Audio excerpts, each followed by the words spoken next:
This episode, we review director David Robert Mitchell's dinosaur movie, The End of Oak Street, and the first episode of HBO's Lanterns TV series. we discuss some recent happenings and announcements at D23, along with the announcement of a Kingdom Hearts animated TV series.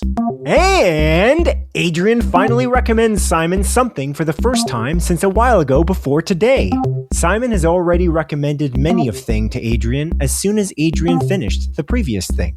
Adrian shows true patience with his recommendations, something that should be applauded. Where did you go? I'm all alone in this room. I'm scared. Please come back. I invited you AC/gain. I joined you, but you're still gone. I closed tab. I open new link. No you. There. You gone again. We do this again, but you're still gone again. How does this keep happening? Why did Zencastr do this to us? We're stuck, alone and scared, terrified.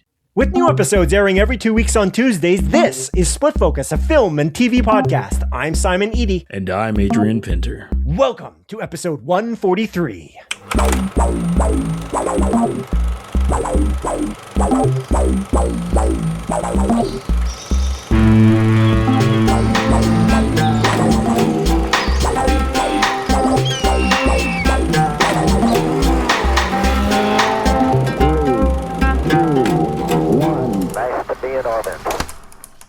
Simon, why are you scared to sing at karaoke? Would you sing at karaoke? What? Would you sing a song at karaoke? No, probably not. What would you sing I dare say I wouldn't. if you had to sing a song at karaoke? Gun to your head. I'm gonna kill you if you don't sing. I'm gonna fucking murder you, dude. Shotgun right on the back of your head. You gotta sing a song. Wow. That's intense. Yeah. Problem is like, what if the song I choose in this scenario isn't in the karaoke listing? Like, it's Doesn't not matter. available. Doesn't matter. Don't think about that. Think about what you would sing if you could. So the assumption is that all Every songs song. that could exist would be in this karaoke program Yeah. Yep. at this bar Every single one. / karaoke place Yep. / military Base. installation, because there's a gun involved for some reason at this place. Hey, dude, they did karaoke in that one movie that we watched. Yeah, In that Project military Hail Mary. thing. That's Yeah. right. That was a So, military base, That was a essentially. military base. It's like a science / military center. Yeah. Yes. I think I'd pick probably Little Black Submarine Little Black by the Black Keys. Little Black Submarine. Let's see. Is it on Carafun? It is on Carafun, so you could do that. But I won't do it because I won't do karaoke. Well, I'm going to kill you if you don't now. So you yeah. told me you would. I didn't say I it. confirmed that it's on the Carafun application that they use at the karaoke place that I go to. Yeah, right. It's true. So You did- now I'm threatening you Okay. live. You can bring this to the police. I will get arrested because I'm threatening your life if you don't sing karaoke. Why are you doing this? What is the scenario? So for a little bit of background for the audience, I used to go to the karaoke situation bar place downtown Guelph, Ontario, with you and other people because Yeah. you love to go there and you love to sing. I still do. Our buddy David's very good. He's really good. He has a really good voice. He would kill it, Yeah. you know. Still does. And I wouldn't participate, but I would come for moral support, not because I wanted to hang out with you guys. I guess that's the reason. But I never sang, and I didn't intend to sing. And I put thought into whether I would or wouldn't sing and why I don't sing. But yeah, all of a sudden out of the blue, I mean, nobody's really invited me to a karaoke place or bar in many years at this point, at least since COVID. yeah. I would think, I believe. Why now are you asking me this question out of the blue on this podcast episode 143 of Split Well, Focus? I went to karaoke last night, Simon. Okay. I still go to karaoke on occasion. Yes, I still do this. I'm aware. Yeah. I enjoy this. Should Yeah. I start inviting you? I feel bad now that I don't invite you. No, don't feel bad. It's okay. I mean, I like to be invited places, but I also don't like to leave my house that often. Yeah. So I like it because I feel like, people are like, oh, You like saying no because you it thought gives of you me. power. You No, like it has saying nothing to no do with because it gives power. you power. No, I actually feel bad every time I say no, to be honest. So you don't want me to. So you want to be invited.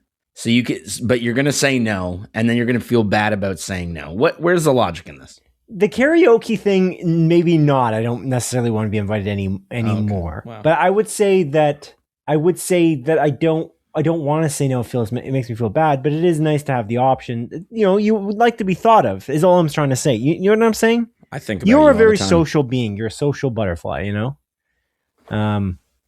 Yeah, you're flapping the wings. I see you. Flapping my wings, my butterfly wings, and the camera here. But yeah, you know what I'm saying. I think me and my wife are similar in this way, in that we're kind of recluses. We like to. You're house heads, as they say. Yeah, homebodies, as they say. But, that's what it's called. Yeah, but I do appreciate every time you invite me anywhere. I'm just going to say that, full disclosure. I do appreciate it because I know that you thought of me and I appreciate it. But I know that you know that I don't sing. That's probably, at these karaoke situations, that's probably why you don't invite me.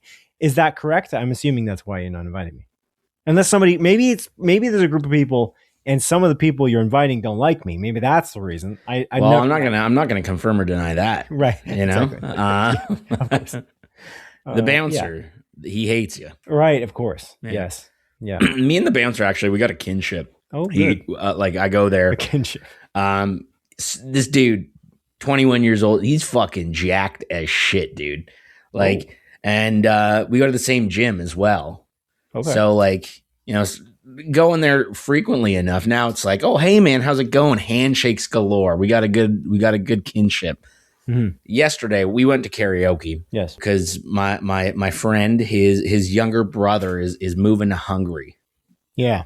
Because they're Hungarian, and he's moving to Hungary full time. So he was like, "Oh, let's do like a little goodbye karaoke session." So we went out to karaoke, and it was cool. I always go with my wife, and some of our mutual friends, and the bouncer. Sorry, I kind of lost my voice. I was singing a lot yesterday, so I'm gonna have some cracks here. Okay. The bouncer, not the bouncer that was working, but there was a bouncer that worked at Van Gogh's Ear. Doesn't exist anymore. That's where we used to go to karaoke. He was there. That's where I used to go. Yeah, where we used to go. Yeah.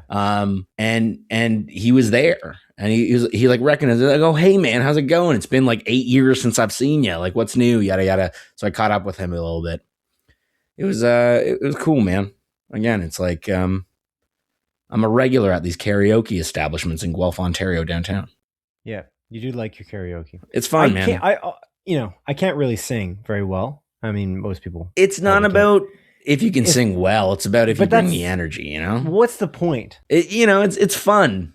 It's like, is it? You're singing a song. People know what that song is. People are cheering. It's the vibe. It's the experience. It's like when you're watching a Spider-Man movie in theaters and people cheer at the same time. You know what I mean? It's like, there's this sense of human relationships in this room, and we're all here to sing our hearts and souls out, listening to some good music and enjoy our lives. You know what I mean? And it's like, it's those nights where I like humanity, you know? Yeah, I get that. I also, as you know, I don't really partake in the liquid courage. So that could also be part of my disadvantage in this particular scenario. That's fair, yeah.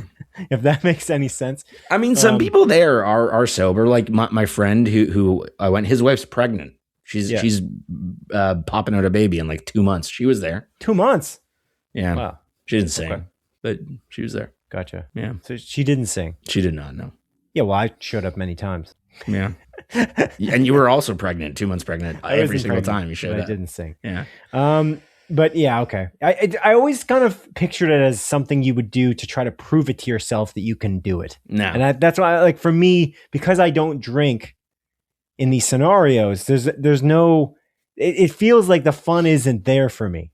You know what I mean? Because the liquid courage, it kind of it numbs the brain a little bit. You can kind of go to a place. You don't have to. You don't have to can. I overthink things because I have a lot of anxiety. So it causes, if I'm in a situation where I'm bad singing in a karaoke bar. Yeah. Especially now, the pressure would be on because I've not really done it in front of you. So now I'm going to be doing that in front of you. Now you put more pressure on it. If I had done it years ago, you'd be like, yeah, Simon, he sang one time. It was fine. We would have moved past that. But now the pressure is too high and there's too much buildup. There's too much tension. There's just no benefit, though. There's like the sexual tension that's built up over the last decade. The cost-benefit analysis, Adrian, it's just not there. There's no the cost to the benefit. But I get why you have fun. I understand. You know? Yeah. Hey, man, I would highly recommend. You should start getting drunk all the time. It's awesome. Did you say why you brought this up? Sorry, I lost you. Other than you saying you went to karaoke yesterday, is that the only thing you had as an explanation? Okay. No, I was just making conversation. Okay. Cool. Making conversation with you. All right. Cool, man.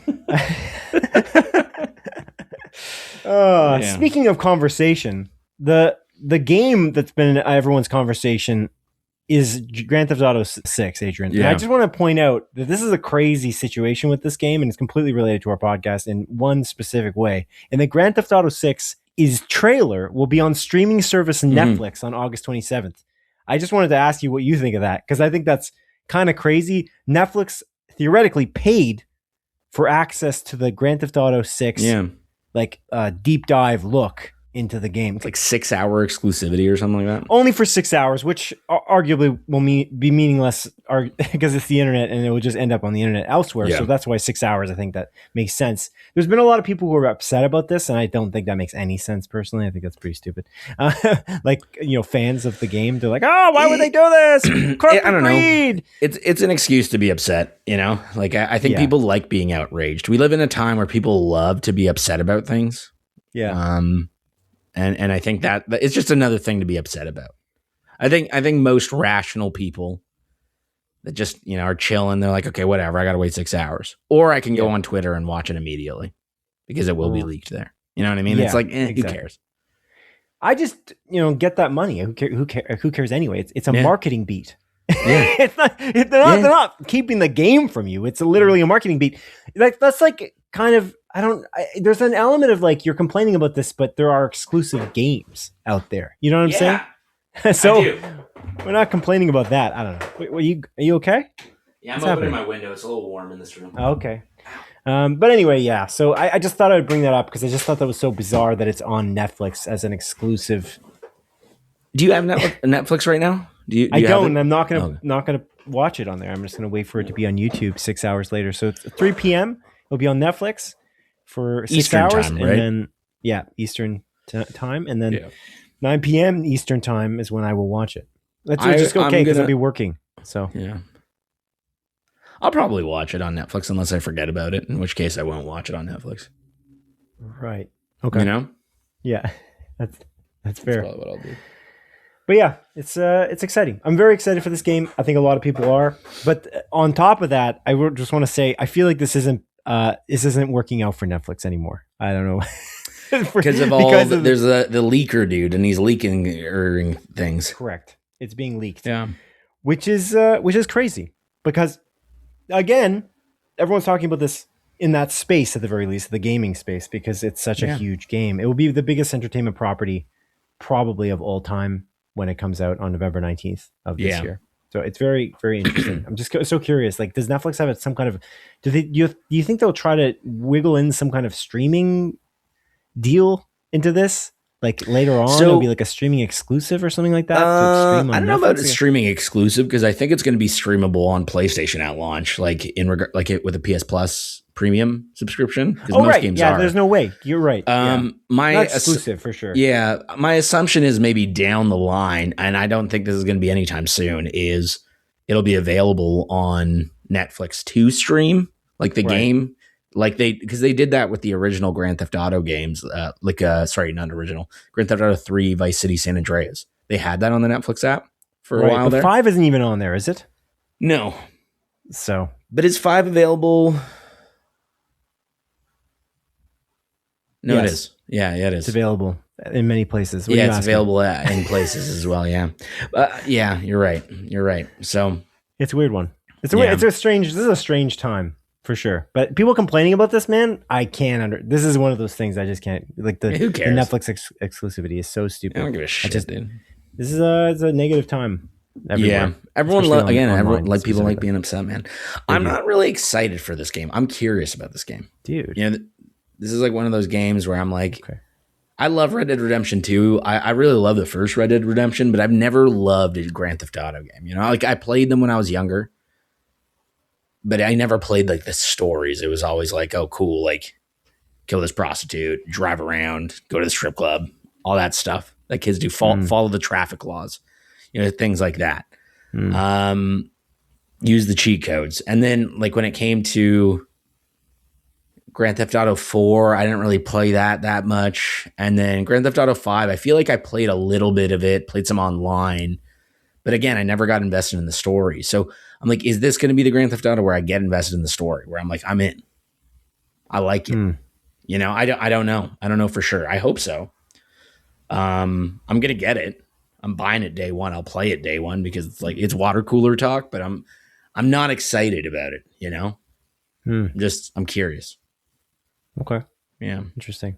As a student of the industry, which I consider myself to be, like somebody who's like watching the video game industry and very intrigued by it always, I feel like this is like one of those games on a technology level that is going to change things. And they keep doing that. Rockstar does that with open world games. They add these various things to their games, like in Red Dead Redemption 2, and then many games for years after that say, oh, it's like, or critics, I guess, they'll say, oh, it's like Red Dead, or it was inspired by Red Dead Redemption 2 to be in its development process. And so I feel like this is really the same situation with GTA 6. So like they just put a lot of immersive elements into their games, and they have the money to really put the detail in, and the devil's in the details in many ways. And so I feel like that's the big advantage that Rockstar brings to the table, even if you're not interested in it. It's interesting. As a kid, I played the games the way you said, just go drive around, whatever, do nothing with the story. And I just matured out of that. I started to play the GTA, the Grand Theft Auto stories, I think starting with 4. And I just was blown away by how cool the story was. And so that's what kind of pulled me into the stories after that, because I finished the games. Like, it doesn't sound like you've even finished them. But like I got to the end of 4 and I was like, wow, this is really great. Like this is a really awesome crime drama. It's like an immigrant story as well, Grand Theft Auto 4. It's very interesting. And then 5 is more wacky and takes place in like a version of like Los Angeles. And that's a more wacky story, but it's still, it's a satire on the United States. It's intriguing. And I liked it, and I'm hoping that this new Grand Theft Auto will be more grounded, and it takes place in like a Florida amalgamation, like a Florida type of place that's like Florida, I guess, because they don't really they don't call it Florida, even though it's again a satire of American culture. Anyway, but yeah, I'm excited about it. I'm curious to see like this is such a huge franchise that seems ripe for the cross media potential. I'm surprised that they haven't tried to go, like they're making a Call of Duty movie, you know what I'm saying right now, and it's kind of strange that they haven't really dove into this, or Red Dead Redemption to try to make a film. Like there's always been talk about it in the ether, but it's never come to pass, which is interesting. But anyway, those aren't things we can watch, Adrian, but we have watched certain things this week. Yes. And I will throw it to you. Actually, I don't know, we may be just talking about what we watched together, or should we start together there? Separately, but 1 second, Simon. I spilled coffee on my shirt. Okay. So I'm going to switch out my shirt real quick. Okay. Before we talk about what we watched together, okay? Alrighty. 1 second here.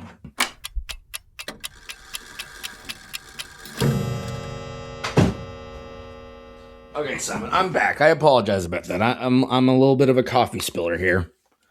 Spilling my coffee on my shirt here. Okay, let's talk about what we watched together. I think first, the thing we saw in theaters together. We saw the movie, The End of Oak Street, Adrian, in theaters at our local Cineplex. This dinosaur film, essentially. Yep. We saw it in theaters. I guess I'll give a tiny synopsis. A family is living in the 1980s in this small suburb, and they're living their daily, their regular daily lives. It's a family of 4, and their street, Oak Street, and surrounding area gets transported to some kind of weird dinosaur time. Yep. And then they have to deal with that situation. That's all in the trailer. It stars Ewan McGregor and Hathaway, and child actors who I recognize the guy because he's from that Netflix show with the deers. The deer guy, the deer boy.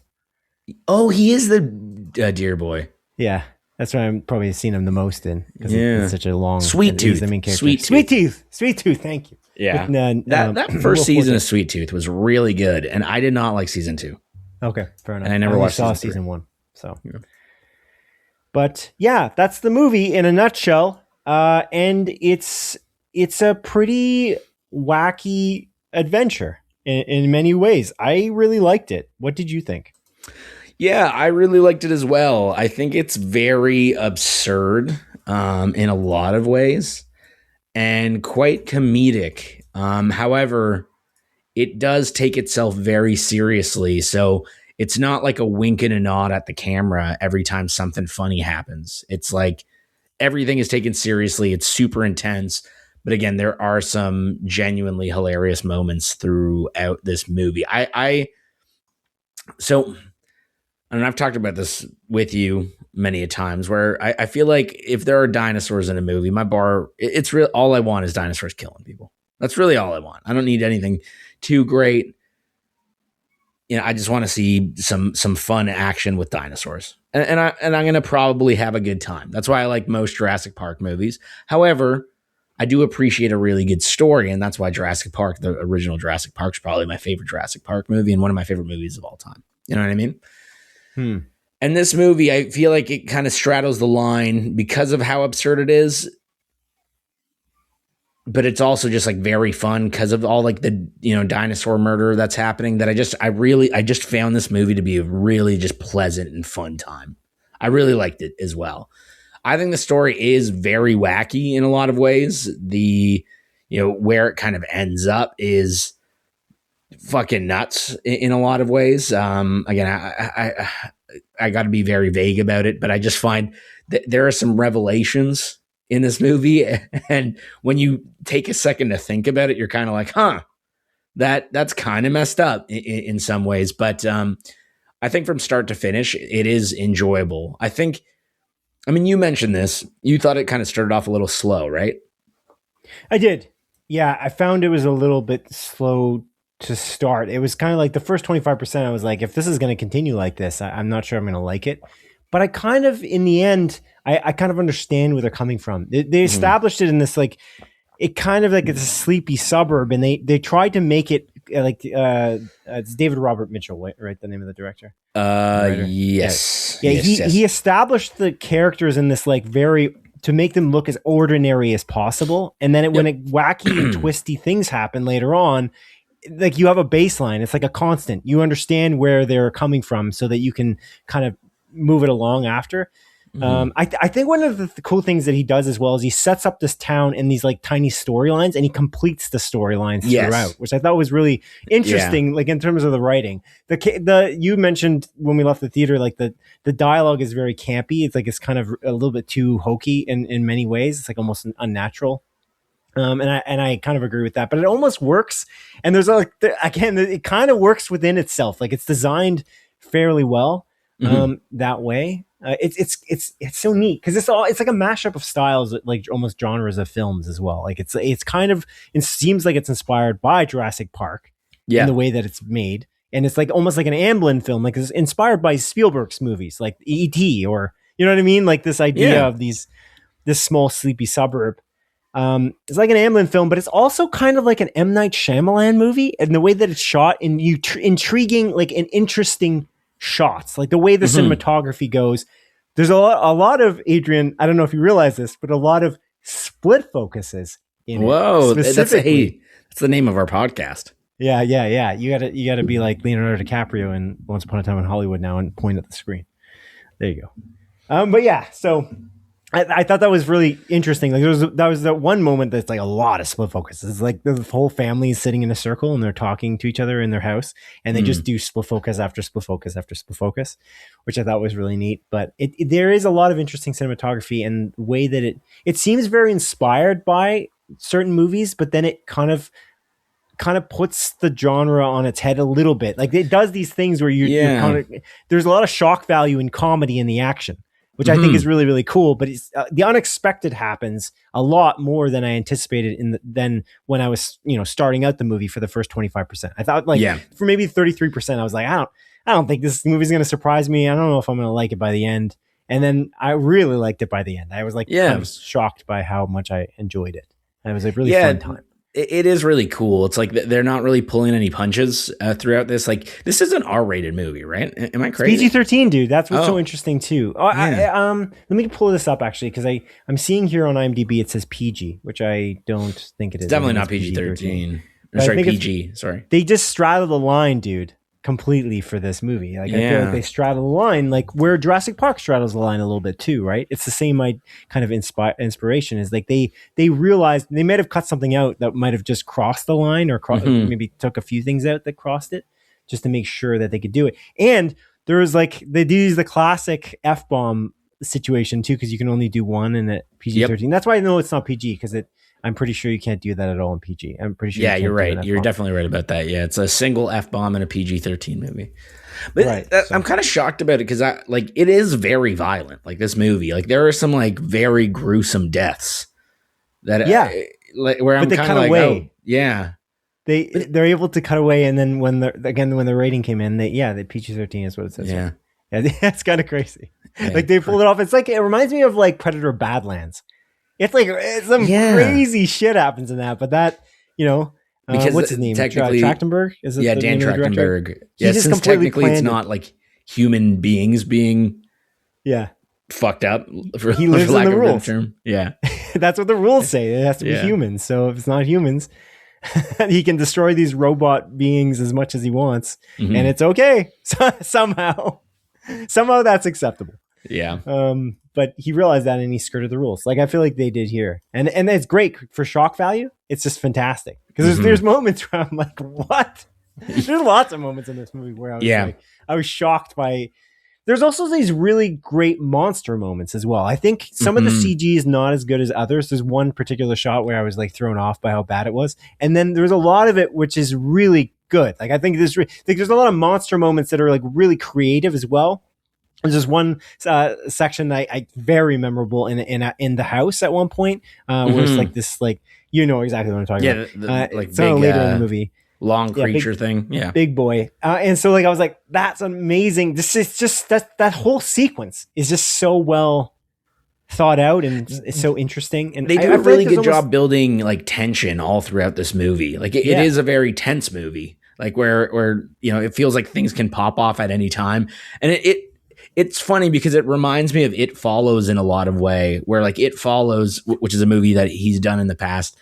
There are these moments where you see the monster walking up on, the main cast of characters, but they're unaware of what's happening behind them. But it's like this like long shot where you're just seeing like, the danger coming your way. And he does that a couple of times in this movie as well. And it just like, it really builds that like, oh man, like almost this creepy factor. There's horror elements in this movie. And again, I think that shines because he has done horror movies in the past. Yeah. That was excellent. Yeah. I'm impressed. I'm a fan. I'm a fan of this movie. Too. And it surprised me like really pleasantly. Like, cause you and my wife are both huge dinosaur nerds, and that's really cool. I'm like I don't dislike dinosaurs. I like them. As a kid, I liked them a lot. But I actually, even as a kid, I was never as interested in it than probably as I was interested in like science fiction, like space or something like that. So maybe that's part of it too. But I'll just say, like, I'm always in for a cool dinosaur movie, but I need the plot to be good. I just need the story to be good, and I'm okay with it if it ends up being something creative and interesting. And I think this movie is genuinely creative and interesting. I think it's really cool. And I'm very impressed. So, yeah, me too. Again, I really love this. This is a movie that I can see myself going back to every couple of years. Like, where it's a popcorn film, like it really is. Like, I'm just like, I just want to watch something fun, and like, I'd put this on. And again, I really want to stress, like, this movie is technically a comedy in a lot of ways. Like, I feel like it is consistently funny throughout, even though that's not really the focus. It's like it's subtle comedy. And yeah. You said in the parking lot, I think it was a good line, or good paragraph, whatever. You said that one of the cool things about the movie from a comedic perspective is that everyone's doing everything earnestly. Like everyone's like there, and you said this kind of to start this conversation, but in the sense of it being a comedy, it is really great that everyone's taking it straight. Like everyone's just playing it straight, but then wacky shit happens and then you burst out laughing in the theater because it's just so ridiculous. Like there's one scene with like a camera at one point in the movie that was like really ridiculous, but it's a ridiculous moment, and these characters are kind of just taking it as in stride.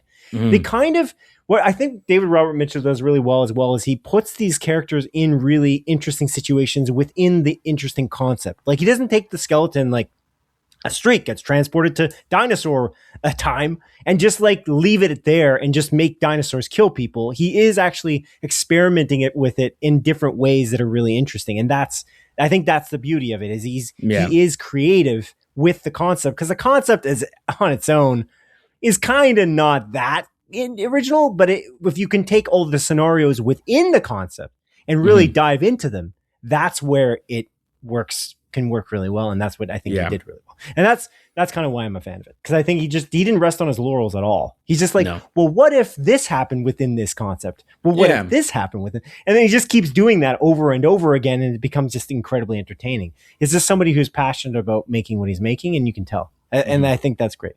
So yeah, I agree. Yeah, this movie's a huge recommend from me. If you want a fun time, good watch. Yeah, show it to children under the age of 3. Under the age of 3, yeah, that won't scare them at all. No. But yeah, okay, man. Fun stuff, man. Fun stuff. Cool. What else did you watch this bye week? Ooh, I watched a few things, man, or a couple of things. Let me pull out my list here. Okay, I watched one other movie. I watched this on my birthday here, Simon, with my wife. It's on Netflix right now. This movie came out a couple years ago. It stars Jack Quaid. It's called Novocaine. Are you familiar with Novocaine, Simon? Oh yeah, for sure. Yeah. I didn't. Did you watch it? No, not yet. Are you going to? I don't know. Maybe. Why is it that bad? You wanted to spoil it here or something? We can't. I'm going to spoil it all. No, I'm just kidding. I'm not going to spoil it all. It's a good movie. I like this movie. This one is, I think, marketed as a comedy. It's like over the top action. Again, starring Jack Quaid. Kind of the setup is, he's born with a condition where he cannot feel pain, and he works as a bank teller, as a manager at a bank, and he falls for, a bank teller played by Amber Midthunder, who I know from. I mean, we were just talking about Dan Trachtenberg. She's in Prey.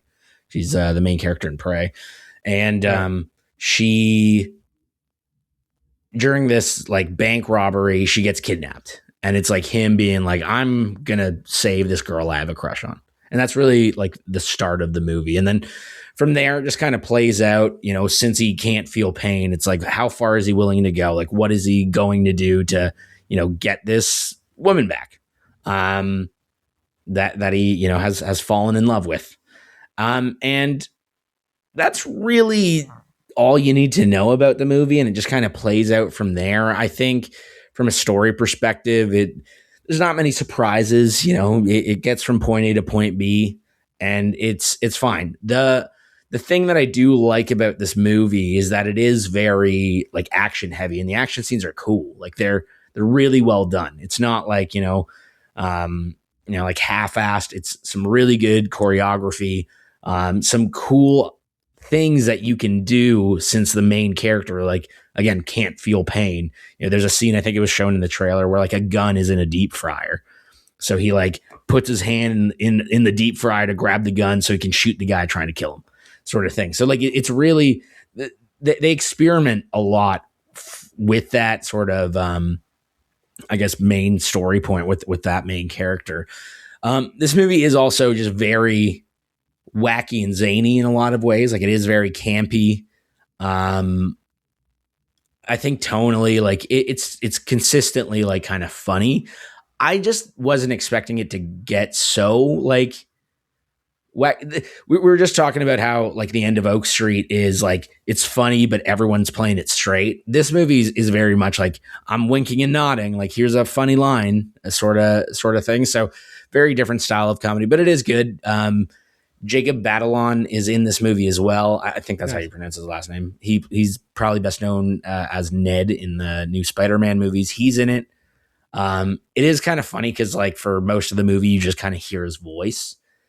And it, no disrespect to the guy, but it is like one of those things where acting and voice acting are very different art styles. It's I feel like you can't, it's not necessarily interchangeable a lot of the time. And I feel like whenever the main character, Jack Quaid and Jacob Batalon, are talking, you hear his character's name is Roscoe, like over the phone, and it just comes off as like very muted, and it just doesn't work.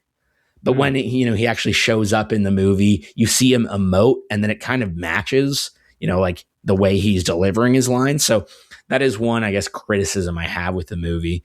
And again, I think the story is relatively unsurprising. So again, like if you're just kind of in the mood for a funnish romp action movie, worth watching. I don't think it's anything spectacular. It's a good popcorn flick.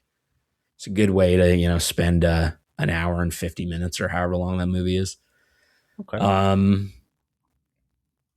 And yeah, again, that's really all I got about that. Nothing special, but Sweet. It's fun. Yeah. Okay. Yeah. Sounds good. Another movie I watched, Simon. Oh.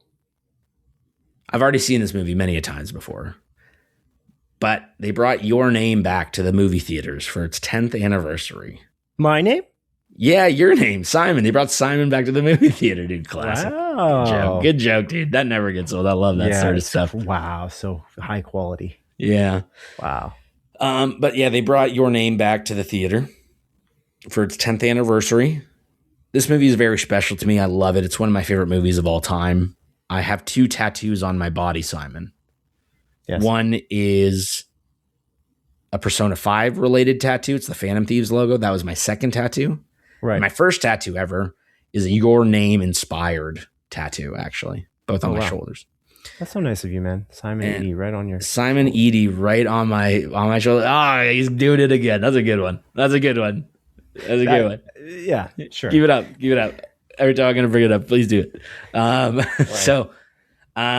But yeah, like I think this movie is so special, dude. I love it. Again, it is 100%, one of my favorite movies of all time. I was thinking, me and my wife were talking a little bit.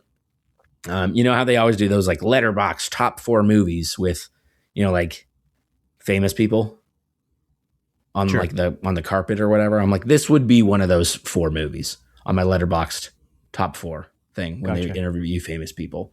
Right. We always talk about like they always have like some pretentious like, one of my favorite movies is the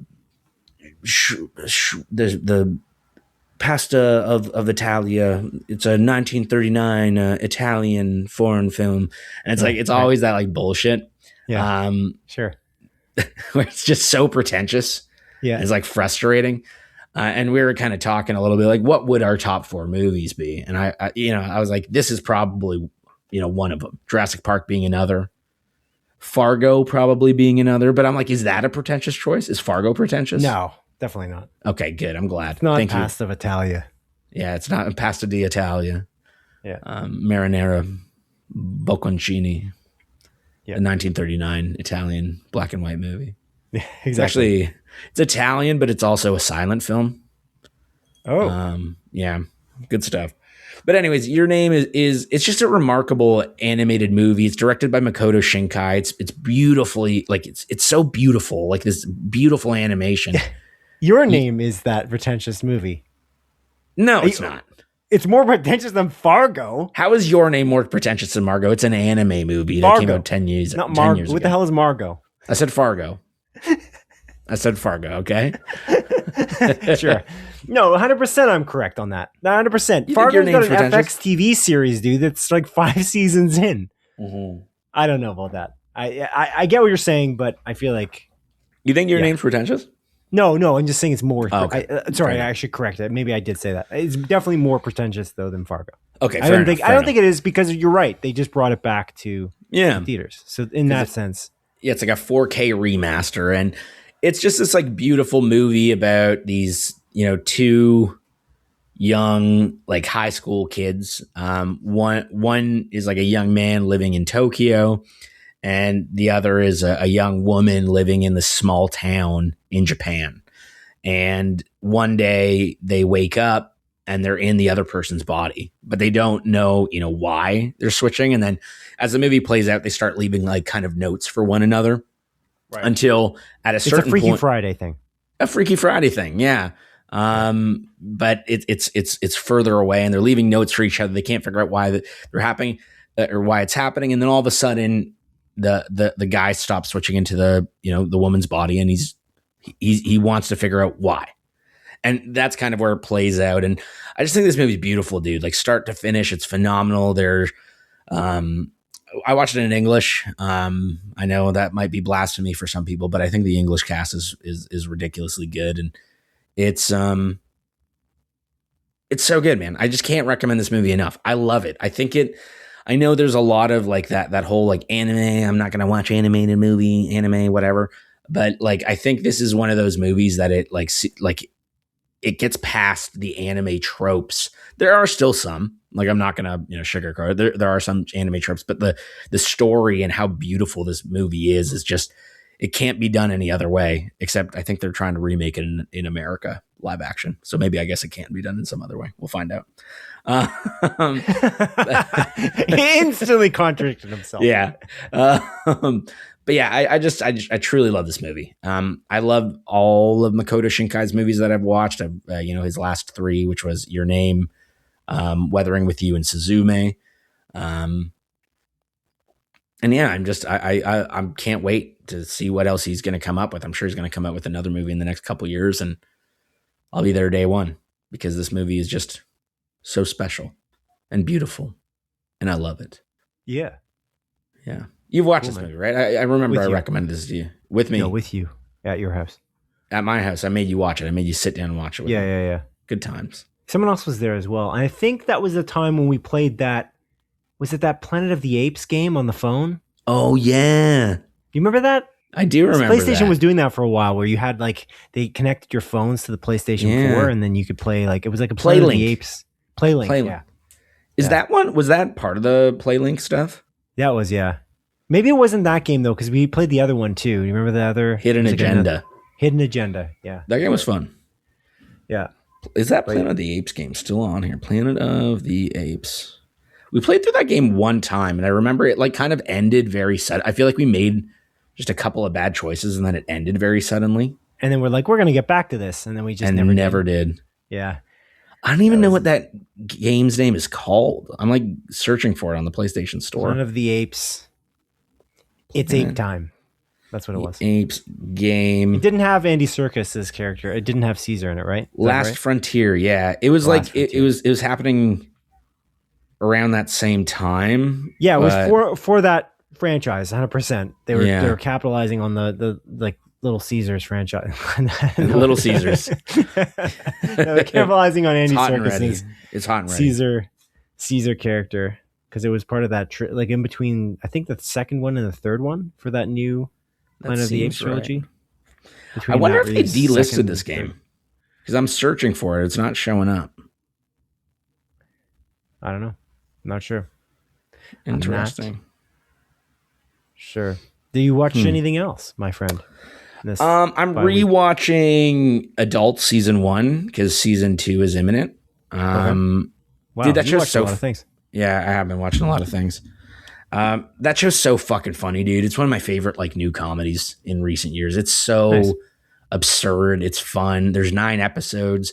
They just recently re-released, or sorry, not re-released. They created a new first episode of the series that they now added. It was interesting. I read up on it, and it's apparently because the way the first episode originally started was so absurd that they found that there was such a huge drop off in viewership from that first scene. Okay. But people that stuck around after that first scene would watch the entire show.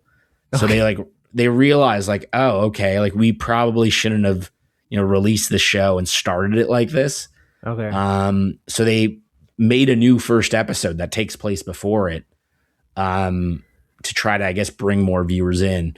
And people get past, well, now watch this new first episode that it doesn't start off as absurdly, and we'll continue watching the series. And so the study came out and said that, but what do you think of that first scene? Do you like it? Yeah, I mean, I stuck with the show, right? Yeah, but you liked it right out of the gate with that in mind, or do you think this was kind of weird and it could be something different? I'm wondering this question because I like this idea, but also it's the same shit as we've been talking about with like Supergirl, right? There's this idea that the creator created something and then we're going to remash it up because the test audiences didn't like it. You know what I'm saying? Like, it's like, it kind of, does that, maybe it doesn't matter. Maybe that scene isn't that quintessential to the show itself. No, that scene still exists. They just created a new first episode, which is like a prequel. And to be fair, the creators of the show made that prequel episode. Like it's still like the intent. It just they did though, but they make it because that first they saw the metadata. It's like there's something icky about it a little bit because I don't want the whole industry to go that way. It's not just a business; it is an art, and that is kind of the I don't know. I get it; it is a business, obviously. So you do have to do that occasionally too. But that doesn't. The fact that they left it in too is something, and obviously, as you said, like they just added something to the beginning to pull people in a different way. A whole new first episode, which you got to hook people, so it does make sense. But it is interesting, and that new episode that they created is really good. It's really funny. Oh, good. Okay, and it fits into the rest of the series. To be fair to that, actually, too, if we look at comedies and any show, there's a lot of shows that struggle in the first few episodes. Like they just struggle. Yeah. Like the first season struggles. They're hitting their stride. The actors, the cast, the crew, they're all coming together to make this thing, and they're not really quite hitting it yet. It's one of the reasons why I really, really love, I think, Better Call Saul, because it's the same crew with Vince Gilligan's team. Yeah. And he's just making this show, and everyone's like already into it because he just came off of Breaking Bad as an example. Yeah. And so like that's an example of a show. I feel like you liked the first season of Breaking Bad. I did too. I just feel like it's not, you can kind of tell it hasn't hit its stride in the first few episodes. That first season was only 6 episodes, if I'm not mistaken. I still stand by the fact that Breaking Bad's like pilot episode is one of the great It is good. pilots of all time. It's great. Yeah, it is. It sets up the tone of the show, the characters, what the story is going to be. It does such a good job just kind of like getting you in. I love that. I fucking love that show. Goddamn. Yeah, but The Office is a good example. Parks and Recreation, I feel like not great to start, but they really hit their stride. They like learn who they are, and they're like, this is what we're doing. And then they make it like an incredibly successsul show for each of these shows. You're right though. Breaking Bad's first episode is particularly memorable. Yeah. But yeah. Okay. Yeah, man. Yeah, love adults. And we're now on the Gas Leak season of Community. So nice. Gotta get through that. Yeah, gotta get through it. There's that one episode where they do claymation for the whole thing. Is it claymation? No, it was something else. Didn't they do an animated episode where they do the claymation episode in season 2? No, they do another episode where they go into like a hot air balloon. Oh yeah, that is in season 4, isn't it? Yeah, I forgot that they were already done it. Like when I was saying this, I didn't forget it because I just watched it last Christmas. Yeah. But I watched the Christmas episode, the Obits Christmas. I love it. That's a good episode of television. It's a great episode, and I don't know why I didn't connect. I don't know if I did at the time when season 4 came out and they launched that episode. That's also a claymation episode. I don't know if I didn't just reconnect. They were really just trying to like do things that were popular. They're like, we know this has been good in the past. I guess that was their whole strategy for that whole season. So they weren't Dan Harmon. So exactly, like Dan Harmon got like fired and eventually brought back for season 5. And it's fun. You talk about this with the James Bond movies, which I haven't watched all of them, but you talk about how like Quantum of Solace is like a simulation of a James Bond movie. Yeah. And I feel like season 4 of Community is a simulation of a season of Community. That makes sense. Yeah, that's a good way to say that. Yeah, I can see that for sure. Because it's got the same. Obviously, the actors, for the most part, like a lot of the characters are there, but it just doesn't feel. There's something that doesn't feel right. Yeah, something's wrong. Yeah, and they're trying to do it, but they're like trying to be a Community season, but they're not actually Community. It's like a fan version of it or something. Yeah. It's like a fan fiction. I don't know. It's not bad though. I still enjoyed some of it. I just don't. There's nothing like as creative. There's like some moments in the other seasons where like for instance like the Dark Abed, like that whole sequence. Yeah. And all of the endings of like all of the episodes, how they like do an end credits scene essentially, and how they're ridiculous every time. There's just so many good ones, like the paintball thing. The number of different gags they do in it. They're just really playing. Like, truly, like just playing around with all the concepts of this community college. Anyway, that's a special show for sure. I have an intention to watch it too again because I thought my wife had seen it, but I don't think she's seen the whole thing. And I'm like, whoa. If that's true, like I have kind of the inkling to go back, but I'm not going to go back until the movie. I think I'm going to wait. I'm going to do it right before the movie is announced, like it's actually happening, because they keep saying it's in pre-production. They're claiming that it is. So I just saw one of the writers. Let me pull that up. Actually, what were you going to say though? Sorry, I cut you off.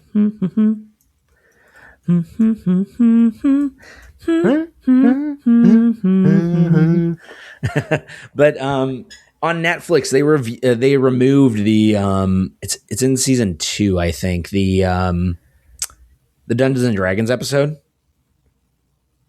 So we like for the I knew, like, I think it's episode like 14 in season 2. So it's also on Crave. That episode is on Crave. So we watched that episode specifically on Crave and then watched the rest of it on Netflix. Did you say it was removed? Yeah, they don't have it on Netflix. That Why? episode. Because Ken Jeong is like fully black. Like he like paints his entire body black because he's a drow. He's a dark elf.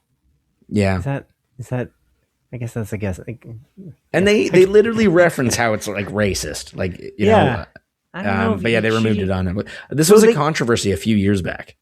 Didn't like Tropic Thunder go on Netflix like many times? Am I crazy? Yeah. Is it on there now? I don't know, maybe. But they removed all the scenes with Robert Downey Jr. They took him out. No, that would be crazy if they did. Yeah. I love how you were humming that song because it's basically what we're doing here as a podcast. Yeah. What's that song called again?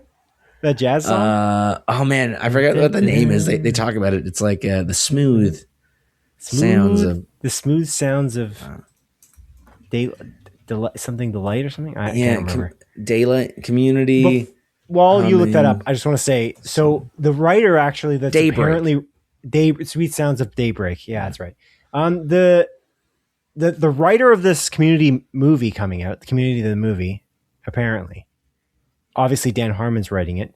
Yep. Apparently, well, we'll see if this ever comes to pass because it could be swapped out many times before the movie actually happens. But Andrew Guest is the writer for this movie alongside Dan Harmon. Andrew Guest being the showrunner for Wonder Man.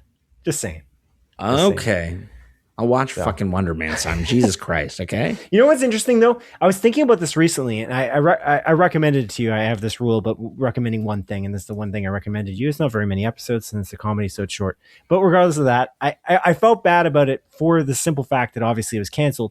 But there is another thing about it that's interesting in that it's part of the MCU, and it probably won't have any play on Doomsday, like the Avengers Doomsday movie. Yeah. But the show that will have play in Doomsday, and I think is actually important, is Loki, which I don't believe you've watched. No, for season 2. I watched the first episode or 2 of season 2, and then I was like, I'll get it back. I'll get around to this. Yeah, you kind of should watch that. I'm not necessarily recommending it to you. That would be my second favorite show after Wonder Man for the MCU, like Marvel Cinematic Universe shows. I think that the shows largely were okay. Like I think they're like average, and then Loki and Wonder Man are above average TV shows for sure. That and Agatha All Along, which I think is also very good. I would watch that as well. I'll get around to it. There's a lot. Okay. Yeah. And it's tough watching things by myself. Again, we've talked about this many a time. Like I like playing video games. So like if I got my me time, I kind of want to just play a video game. Yeah. Or read Berserk, which I've been doing. Right. But I'm also watching like Neon Genesis Evangelion, and I'm like slowly making my way through that. Gotcha. God damn, is that show fucking awesome. Holy shit. So good. That's just so good. But yeah, again, like, so that's my, like, if I'm going to watch something, I'm going to watch that, like an episode here or there. So yeah, I'll get around to it though. I'll watch Wonder Man. Maybe I can convince my wife to watch Wonder Man. But again, like Did she watch Barry with you? No, she never watched Barry. I watched Barry before well, I was watching it, I guess. When did Barry finish? I don't remember. But she did not watch it. Okay. Yeah. Just because it's like that, but it's like MCU's Barry mixed with the studio. Yeah. Like Barry is really excellent. So it's not as good as Barry probably, but it like the studio is very excellent as well. Also, same thing. Yeah. It's like these two shows that I like, but worse. It is a little worse, but it's the MCU as well. So you're combining that together too. It's really good. Those shows are really excellent though. They're like award-winning shows. I'm not sure that that's a like a fair even comparison. I don't know. I think you're gonna like it though. That's why I recommended it. I wouldn't have recommended it to you if I didn't think you would like it. That's the point of the recommendations. One of these days I'm gonna miss, and we're gonna get that to that day one day, and I've only recommended one thing to you. You didn't recommend anything to me, did you? Yeah, Claire Obscure. That's the only time you've recommended something to me? Yeah. Oh, okay. Why is it? Are you saying that because you're about to recommend something to me, or can we move on? No, but get ready because I will one day. One day. Yeah. I don't know what, but I will. What are the things I recommend? I recommended 2 things to you. What are we keeping score? It's not really that Inglourious crazy. Bastards. Yeah, and that's it. And Wonder Man. That's it. Yeah. Oh no, that's not true. I recommended Severance, although that was before the rule. Well, are we really going that? Are we really just talking about when we introduce this rule? Yeah, because you've recommended many things to me over the years. We just have this one thing recommended rule now. Anyway, let's move on, Adrian, to the montage, a sequence of our show in which what did you watch? Oh yeah, good point. Shit, we're already 54 minutes in, so I forgot that. What did I watch? I watched the same thing you did. I completely was waiting for you to bring it up, but you just never did. You just brought up everything else. I watched Lanterns, season 1, episode 1. Adrian, I was just waiting for you to get there, but you didn't get there, and now I forgot. I also forgot. In the end, Lanterns is a show based on the Green Lanterns. It stars Kyle Chandler and Aaron Pierre as 2 Green Lanterns, one being Hal Jordan and the other one being John Stewart, Adrian.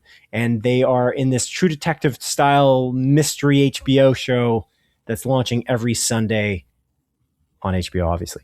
Yeah.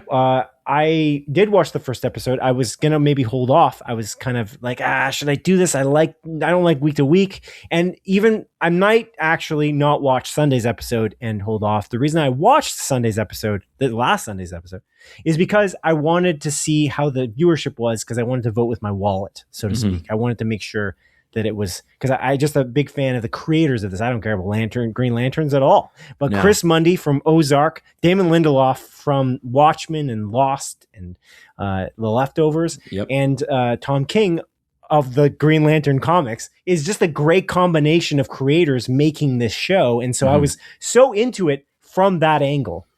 And I think that it paid off from my perspective. I did enjoy the first episode. Me too. People are kind of up in arms with the way that it is kind of gone from a plot perspective, which we can't get into because then there'll be deep spoilers on this podcast episode, which we will not do. But I think like the style of it, the subtle comedy of it, you can tell the trappings of Damon Lindelof's writing, certainly in some of it. Yes. You can just tell. It's just very like Watchmen coded in some areas, which I think is really cool. I'm a fan of this. What did you think? Dude, I'm in the same boat. I watched this with my wife. This is now our new Sunday watch because House of the Dragon ended, right? Yeah. Right. And did I talk about House of the Dragon last week? No, you didn't. I watched it. It's good. It's pretty good. Okay, good. I like 3. It's fine. You know, I don't love it, but it was good. Oh, you didn't love it compared to season 2 or compared to season 1? Compared to season 1. Season 2 is, I think, the worst. Season 3 is better than season 2, but still not ideal. Okay. Okay. Anyways, it's fine. Who cares? Yeah. We'll get into it again, I'm sure. We'll talk about it in 2 years when the final season comes in. Yeah. I'll say what I think then. Yeah. Okay. But no, Lanterns is really fucking awesome, dude. I really, really liked this first episode. It's interesting. It kind of throws you right in, which I found unique about this. Yeah. So again, I was watching this with my wife. She's now watched Superman, Supergirl, and this is, I guess, the next DCU show that she's watching. Right. And it kind of throws you in with a slight expectation that you know about Green Lanterns and like what the Green Lantern ring is and how it works. But they still give you enough information where, like, even if you don't have that comic book knowledge, that you can you just get it fairly quick in the episode, if that makes sense. But yeah, I think it's more a testament to the writing. Like, I'm not sure. I don't know that much about Green Lantern. Yeah, me neither. So I think they did a good job. Like, I think that's what you're saying, but you're kind of saying they expect you to know, but I don't think they necessarily do. I think they explain it so subtly that it's kind of, you just get it. Like, it's like playing Elden Ring or something. Like, it's a sense of discovery, but without it being too like, let me give you like 20 lines of dialogue explaining what the Green Lantern Corps are, yada yada yada. Just let me repeat the same thing multiple times just in case you're doing second screen viewing. You know, they don't do that. We didn't even bring that up. In the end of Oak Street, there is one part of the movie where it's literally like they say like, let's go do this thing. And then the next scene, it's like, by the way, I'm going to go do that thing that I just mentioned because of this reason. Yeah. I'm going to go to the Andersons' house because that's where this thing will be. And then he goes outside and says, honey, I'm going to the Andersons' house because this is where that thing will be. It's like, Jesus, you just said the exact same thing twice within 20 minutes. Like, is this intentional for second screen viewing? I don't know. I think so. Anyway. But they don't do that in Lanterns. No, they do not. They kind of trust the audience to be, I guess, intelligent enough. And it's you're jumping into this like relationship between Hal Jordan and John Stewart, and they've I guess already known each other for a little while, and it's like Hal Jordan is training John Stewart to be the next Green Lantern, and it's like they already have a relationship, but you can tell that it's a little bit tense, but there is like this chemistry with the two of them in a way. I think just with the actors, they play off very well with one another, so it's like you're kind of just thrust into, this existing relationship before this, I guess, inciting event, which is the mystery of the season that's going to, play out. And the really cool thing about this is like, I know they talked about, I guess, like different time periods that we're following along, but they like set up they have the, flashback with, John Stewart being a kid. And it's like, I'm curious how much more info we're going to get out of that. Cause it seems like, he's been possibly trained for the role of Green Lantern since he's been a child. And then you have kind of this present day sort of mystery that's, well, not present day, 2016 mystery that's kind of playing out. And then there's another mystery that's kind of going in parallel at a different time period. And it's just like, it's setting things up, and it knew how to like reel me in very quickly. And like, again, like, the ending of this episode, I was like, oh damn, like this is super cool. This is super interesting. It's like they're not pulling their punches. Like I feel like they're trying to swing big, and I'm very curious on how this is going to play out. It is also very interesting because tonally, this is very different from the other DCU properties. Peacemaker is R-rated, but it is still like very funny, over the top sort of style stuff. Superman and Supergirl have some parallels in their, tone and how it feels. But this one seems way more grounded and dark and gritty while still having like those comedic moments. And it's kind of cool to see how all this is playing out in the same universe. It is deeply like Nick Pizzolatto's first season of True Detective in its format, though. Yeah. And that's the thing, like that first season of True Detective, not necessarily the second or third or fourth seasons. Like I feel like it with the year, like the gaps, like the big gaps where these characters are aged up, obviously, because there's a 10-year, like 2026 mystery, 2016, as you mentioned. Yeah. And then before that, they're claiming that they're like, the creators are claiming that they're going to jump between these time periods in certain ways. And I think that is exactly how True Detective is formatted. It's kind of interesting because it is a detective mystery. Interesting. Just like True Detective, hence the name True Detective. Which is obviously a very famous show that many people watch. So I feel like maybe I like that they're doing this on purpose, in that they know that they're doing it, and they're not just doing it and then people are going to say, oh, this is like True Detective. They said it as an upfront thing, like right out of the gate. I think James Gunn might have said that during the announcement of Gods and Monsters, like when he talked about phase 1. And he says, like, this is like a True Detective space cop story. And it is like True Detective in its format. It's kind of cool, though, because, again, you can bring so much different options to this, like from a space cop perspective, that you'll not feel like True Detective by the end of it. I'm sure it's going to be completely different. So I'm very impressed with it. I don't know. I have no complaints so far. It's interesting because they've been going on a apology tour. I don't know if you saw this. Like the creators are like going out and apologizing because there's a bit of a twist at the end of the episode that's been like making the rounds, and everyone's kind of like, oh, this thing happened. And so a lot of people are like kind of upset about it, or people are like, this is good. And so it's divisive. I would say that. And then the weird thing is that the creators are going around saying like, just stick with us. They keep saying like, stick with us. Like we're committed to what happened, but stick with us. Like by the end of the finale, you see if you feel the same way. It's kind of what they've been saying, but they're like, but we're committed to this. So I'm like, okay, that's crazy. It's kind of a cool, like what they've done here is a risk to like the choice in their plot. I think is really kind of cool what they've done, because they aren't pulling their punches. And I really appreciate that in a TV show. Like, it's not for babies. As we discussed from the beginning, they're not doing second screen viewing for you. Sorry. No. They're not doing the repeated dialogue to make you sure, that you heard what was going on. They don't care. I really respect that. These are our literal writers who care about their craft, and they're making something cool. And I'm in. I just might not be in terms of week to week, but I am definitely watching the heck out of this show as it comes out. I'm on the fence still. I'm kind of maybe like we're recording this on Saturday. It's coming out tomorrow, the second episode of season 1. Yep. And I'm like, should I just do it? I'm going to be doing it. I'm telling you right now. I know you are. You like the week to week. You're okay with it. But yeah, I'm excited. I'm excited to see what they do. And this was like, after the Odyssey, this was my most anticipated show or thing coming out this year, probably. And so I'm glad that it panned out so far. You're 2 for 2. You're 2 for 2 so far. Yeah. You are too. Like, what did you pick? The things you've been excited for. Obsession? Definitely. 28 years later, Bone Temple? Definitely succeeded. Yeah. 2 for 2 for you too. I don't know what the third one was for. I think my third one might have been Doomsday, which I think is going to pass. Well, it could be bad, but I feel like it's going to be good. Yeah. I'm very excited for it. And we might talk about that later. I can't remember now. There's so much packed into There's so much fucking shit to talk about. Yeah. Anything else you want to say about Lanterns? No. I'm gonna run to the bathroom though. Okay, bye.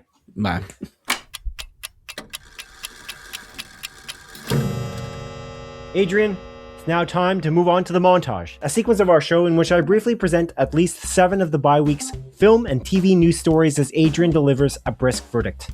Number 1. According to Rodrigo Perez of online publication The Playlist, the American Squid Game spin-off series that was meant to be directed by Fight Club director David Fincher has likely been cancelled at Netflix. Oh, and the American Squid Game spin-off was never supposed to star Cate Blanchett, according to Squid Game creator Hwang Dong-hyuk. What? That's so weird. This is actually quite shocking, because this seems like just a total win. You're gonna just bring people in. I'm kind of shocked. Number 2. According to Deadline, Jurassic Park actor Sam Neill's final role is in Nintendo's live-action Legend of Zelda film. Severance actor Deacon Lackman and Handmaid's Tale actor Yvonne Strahovski have also been revealed to be in the cast. R.I.P. Sam Neill. R.I.P. in peace. Number 3. As reported by Deadline, director Christopher Nolan's The Odyssey has officially crossed the $1.1 billion mark, which makes it Nolan's highest-grossing film ever. Spider-Man Brand New Day, by the way, also crossed the $2 billion mark. Crazy, man. Theaters are back, baby. Everyone's going back to the theaters now. Number 4. As Variety reports, Eddington director Ari Aster's next film is set to be called Scapegoat, with Jojo Rabbit star Scarlett Johansson set to star and Frankenstein actor Jacob Elordi in talks to join her. Wow, okay, cool, interesting. I'll watch it. I like Ari Aster's film, even though Eddington was you thought it was bad Eddington, but I thought it was all right. Number 5. According to Deadline, Lex Luthor actor Nicholas Hoult has been cast as the boastful wizard professor Gilderoy Lockhart in season 2 of HBO's Harry Potter TV series. Awesome. Cool. Good casting. Number 6. As Variety reports, the Amanda Waller TV series with Viola Davis and the Wonder Woman-based Themyscira HBO drama series are on pause at Warner Bros. DC Studios. This adds another 2 paused DC Universe properties to the pile, alongside the paused Booster Gold series and the paused film based upon the anti-hero superhero team, The Authority. This is crazy, man. Like this DC Universe, like what James Gunn talked about in The Gods and Monsters, and how much of it is just kind of falling flat on its face. It's a shame, dude. But I mean, today they literally said that the Gorilla Grodd James Olsen, I think it's like presented as a true crime like mockumentary show, is moving forward. So yeah, by the American Vandal creator, which is kind of interesting. But that wasn't announced during that. It wasn't Gods and Monsters thing. And I think my recommendation to James Gunn is under promise, over deliver. Sorry, over promise, under deliver. No. Yeah, what you said first. Okay. Number 7. As Deadline reports, Only Murders in the Building Season 6 has cast 3 different Doctors from the Doctor Who franchise. Doctor Who actors Peter Capaldi, Jodie Whittaker, and David Tennant have all been added to the cast for the London-bound upcoming season. Crazy. That's crazy that the show's still going on. I gotta catch up. I liked this show, the first 2 seasons that I watched, or 3 seasons that I watched. It's great. And it's got a stacked cast every season. It's great. Meryl Streep is in it. That to me is just like, that holds a lot of water. She's overrated. She's overrated. Excuse me? Number 8. As announced at D23, Pixar has an animated film about ghosts in the works. It is called Ghost Market, and it is set to launch in 2028. Okay. Number 9. As announced at D23, the Jake Schreier-directed X-Men film will star Poor Things actor Christopher Abbott as Professor Xavier, Obsession star Indy Navarrete as Rogue, theater actor Maya Boyd as Storm, and Marriage Story star Adam Driver as villain Mr. Sinister. Wonderful stuff. Wonderful. Isn't it Indy Navarrete? Or is it Navarrete? Navarrete. Damn, look at you, knowledge guy over here. But no, great cast. I'm very intrigued. I know they've been trying to reel Adam Driver in for a while. Yeah. And they got him in. It's crazy. And then he kind of said he was Magneto for a second it was kind of a confusing clip. Number 10. As announced at D23, Oscar-winning actor Kieran Culkin will star as a crummy mentor protagonist named Flip in a Disney animated film called Clay. The film is scheduled to launch in 2028. Whoa, buddy. What the flip? Whoa. Number 11. As Deadline reports, Sons of Anarchy actor Charlie Hunnam will star and produce in a meta TV series at FX called Legends that will be based around the cast of Sons of Anarchy finding themselves up against a real-life threat after being reunited during a Sons of Anarchy fan convention. The cast for the series is also set to include Katie Sagal, Ron Perlman, Maggie Siff, Mark Boone Jr., Tommy Flanagan, Kim Coates, Theo Rossi, and Jonathan Groff. This is such a cool idea. Like, we need more stuff like this. This is an awesome premise. I love this. I'm so in. Number 12. As Variety reports, Blade Runner 2049 actor Dave Bautista has officially been cast as Kratos in Amazon's upcoming God of War TV series. We called it. We willed that into existence. Yeah. You're welcome. And that concludes the montage. Oh, boy. You okay? Having trouble reading? Well, the audience won't know that. Well, I did. But yes, I did have trouble reading. I did. Should leave it all in. It was quite sad. Just leave it all in. What? Leave it all in? Just leave it all in. No. I can't leave it all in because this is a very long montage and we won't make it to the end of the music. If I left it all in, I'd just be making mistakes up until the end of the music. The music would just end and then we'd be still talking. And then you gotta have that awkward silence just kind of carrying out. That would be kind of funny for us, but not for anyone else. No one would get it. We would. We would though. Any threads you want to pull from this montage? Anything you want to talk about briefly before we move on to the main story or what we call the shallow focus of the bye week? Sorry. Do you hear that? No. There are people fucking gutturally screaming outside. It's crazy. I think it's like my neighbors 2 houses down. Maybe they have friends, guests over, but they're like yelling like crazy. The noise gate. It's good. Okay. Got the gain low. Always something happening when we're recording. There was those kids trying to get the shoe from the tree that I narrated a while ago. That was a few weeks. That was 4 weeks ago, I think, a month ago. Yeah. Good times. Good times. Throwback. That's right. Throwback. Yeah, so a couple of threads I want to pull. The American Squid Game spinoff thing is honestly, I think, one of the most shocking things to me. Yeah. I feel like this is just one of those things that it just makes sense to do. It's going to bring viewers in. It's a cool idea. Right. You can do the Squid Game style thing like countless times and still have like fun ways to make it interesting. Yeah. You now make it for the American audience. It's going to probably bring in more viewers because people don't like reading. Right.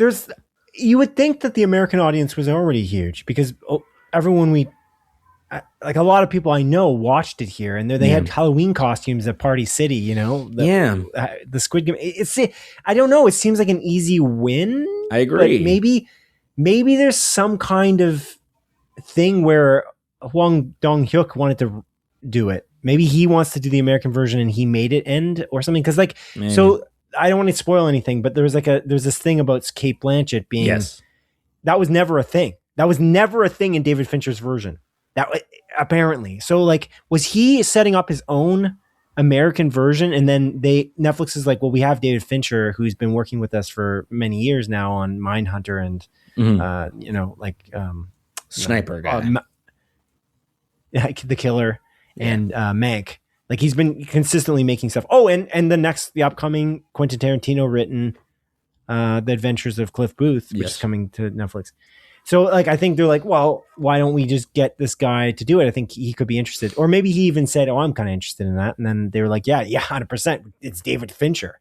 We'll get David Fincher to do this. And then maybe Hwang Dong-hyuk wasn't in that conversation. He's like, wait, well, what are you talking about? Like, am I not your guy? Like I made this series. I invented it. So, because I don't know. I don't know what would have caused this. But Netflix is making weird decisions. I gotta say, the Bureau's being canceled is kind of a stupid move. Like I feel like I said this before, but they got like a lot of pride. Like they got a lot of like, they got like chip on their shoulder or something. I swear there's something about Netflix, especially now. Like there's a lot of things that lead me to believe that, like canceling the Burrows. They don't want to put their stuff on Apple TV. They're the most expensive one. They have they're trying to get into gaming for some reason, and wrestling and all these different avenues. They even recently shut down one of their gaming studios, 2 of their gaming studios, I think. Right. Yeah. Exactly. Was it Owlcat Games that did Oxenfree 1 and 2, and that fucking Troy Baker, Zoe Kravitz, Sadie Sink game that just released, Unhinged. Right after they said that they were going to try to use that as an avenue to get more subscribers. Like, wasn't that the most recent investors call? That's why I'm confused. Like, they're just It's not called Owlcat Games. I was off. Sorry. Yeah, they're just making odd choices, dude. I don't know. It's like, but again, it feels like they have a chip on their shoulder. Like, they believe they're the best kind of thing, and like they're kind of, I don't know. Yeah, I don't want to be too mean because I feel like I was mean about them before, like last time. Who cares? Yeah, exactly. but anyway, I think it's very, very unusual. This would be one that you would think would be a slam dunk, and like I haven't been really that interested in Netflix stuff because I feel like they do a lot of, I feel like lowest common denominator stuff, like stuff that's they know is going to make it. Like the rumors about them doing second screen viewing writing is kind of makes sense for Netflix more than any other streaming service. Like it doesn't make sense if I look at Apple TV or HBO. Like I don't think they're doing that in House of the Dragon. Like I don't think they're not writing it like that. No. So like the only streaming service that I think maybe Amazon might do that. With The Boys specifically was very evident. Amazon, I don't know about Paramount because I don't watch it, but I don't know. What shows do they even have on Paramount? Dude, Taylor Sheridan, dude. Taylor Sheridan. Oh yeah, and then he's gone. He got scooped up, right? Who did he get scooped up by? He's leaving there because they couldn't make his deal, and now he's getting scooped up by. I can't remember. It wasn't Universal. No, it might have been Universal. Yeah, because Universal scooped up Christopher Nolan. Universal's been on NBC a roll. Universal for roughly $1 billion deal. So they could make Peacock popular. Yeah. Because Taylor Sheridan is a bankable name, that's for sure. You got Lioness, the Yellowstone series. Oh, he did Lioness? Yeah, he's Lioness. Okay. And he's also a landman, like the Billy Bob Thornton. Hey, I'm landman. Come on my land, let me show you some things. I don't know what the show's about. I figured that, but I'm like, that's kind of okay. You know, for somebody listening who doesn't know what landman is, they might think you saw it. Yeah, it starts January 2029, where he's going to start doing things with. Okay, that's a while. NBC Universal, that's a while from now. But anyway, Taylor Sheridan. Yeah, I don't know about Netflix. I've been saying that for a while. That's why I don't subscribe to it. That's why I'm not going to be subscribed to it for GTA 6. I'm not going to subscribe just for that. I'm already subscribed to Netflix, so I'm gonna watch it. That's good. But for YouTube. Yeah, I feel like I use Netflix mostly to watch older stuff.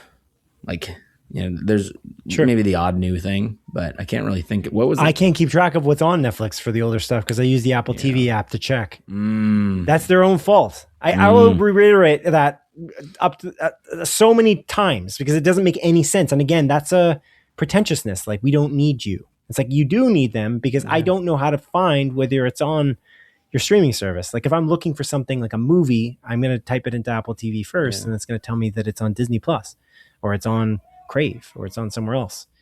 Anyway, whatever. You don't want to watch Let's Marry Harry?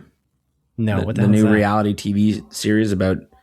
No, I'm good. Harry Jousey. I don't know. He was in other reality shows. My wife's watching that show. What else? Any other threads you want to pull from this montage? Anything else you want to talk about? Yeah, I do. There's another thing I want to talk about. I mean, we already kind of touched on it. I don't want to bash James Gunn DC Universe, considering again how good Lanterns is thus far. Right. But it's like the amount of shit that was announced, and he recently just like wished Viola Davis a happy birthday, being like one of the greatest actresses I've ever worked with. Yada yada yada. And then it's like you announce that, and then like a day or two later, they're like, "By the way, that show that she's the star in, we're kind of canceling that. We're not really working on it right now." It's like, what is happening here, man? I'm so confused. I just feel like no time. That's what it is. Yeah, it's like I don't know. Get some creators. I just feel like David Zaslav recently said that James Gunn's working like something like 16, 18-hour days or something. Like he said that to investors. I'm like, what are you talking about? What is he working on? He's directing a movie. Yeah, that's true. He is directing a movie. Like he's directing a movie and shadow directing another movie in Supergirl, at least for a while. Yeah, like that was kind of the nature of the question. Like, what do you think about how it started? Because Supergirl didn't do so hot. Like they're looking at the box office numbers specifically, like the investor, whoever was asking that question. And David Zaslav's like, we're still confident in James Gunn's vision, and like specifically, like we've got the next Superman movie coming, and James Gunn's been working on it for like 18 hours a day or something along those lines. I was like, what? That's kind of ridiculous. Like, does a man get to eat and sleep? Because he's short a few hours, I think. Yeah. But, hey, it's interesting because obviously Creature Commandos is coming out, but he's not working on Creature Commandos, right? But he's working on them all, dude. That's the problem. He's got to prove it all. And if he has a creator who's kind of unsure about what they're doing, they get a little bit like shaky, like, actually this isn't working out. And then the test screen audience is saying, no, this is shit. And then he's like, oh shit, I'm directing a movie. It's like you don't have that much time in a day. A movie shooting schedule is kind of insane. Like to just direct a movie, it's like, it's tough because it's a huge budget. People are waiting on you. You're the director. So I don't want him to not be the head of this, but I also want him to kind of balance it better and maybe not direct as much as I think maybe he's directing too much. He should have just directed Superman, then held off on the second Superman, and then kind of had it where he was managing behind the scenes in a deep way, and then make sure Supergirl was working and then do the next Superman. But he probably believes, based on the map on his wall, that the Superman sequel is important to the rest of the greater universe. So that's fair. And I think he should be directing it because he is probably the best vision for it, considering the Superman first movie was very good. But anyway, it is scary. Curious. But Lanterns is very good so far because he's got 3 freaking killer writers on it. Yeah. Any other threads? I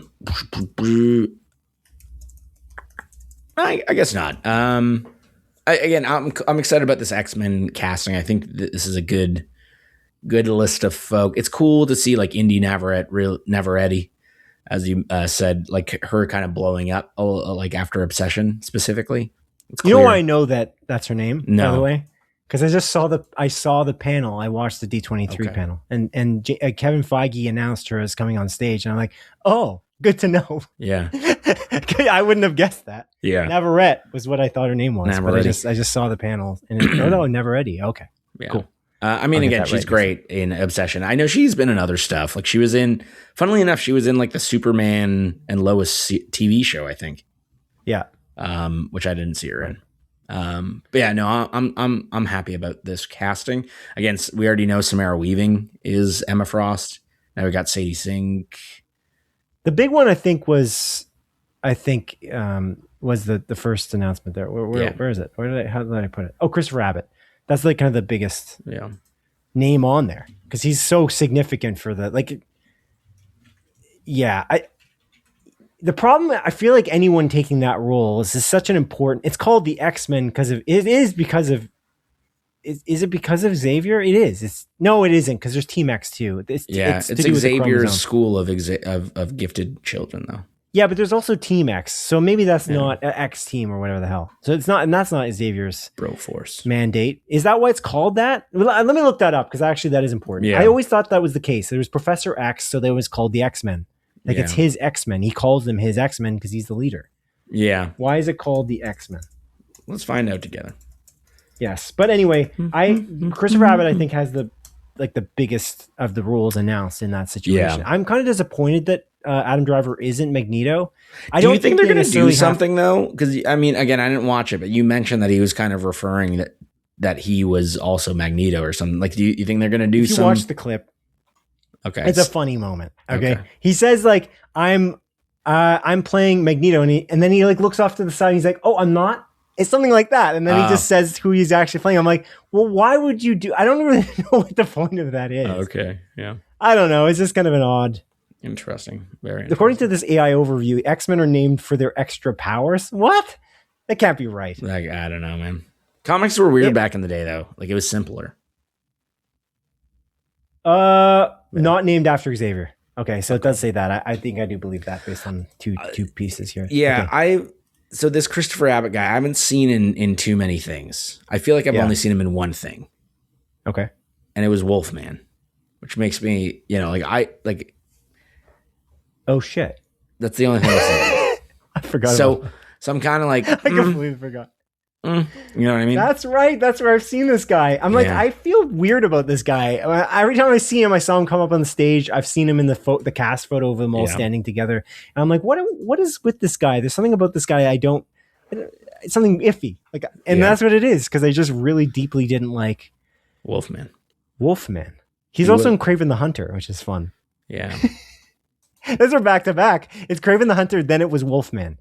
And then most recently, he was in the Testament of Ann Lee, which was pretty well regarded. Yeah, didn't what's her name get nominated? Why am I forgetting her name? Seyfried? Yeah. Yeah. I think she got nominated for I don't know what. Best something, best actress.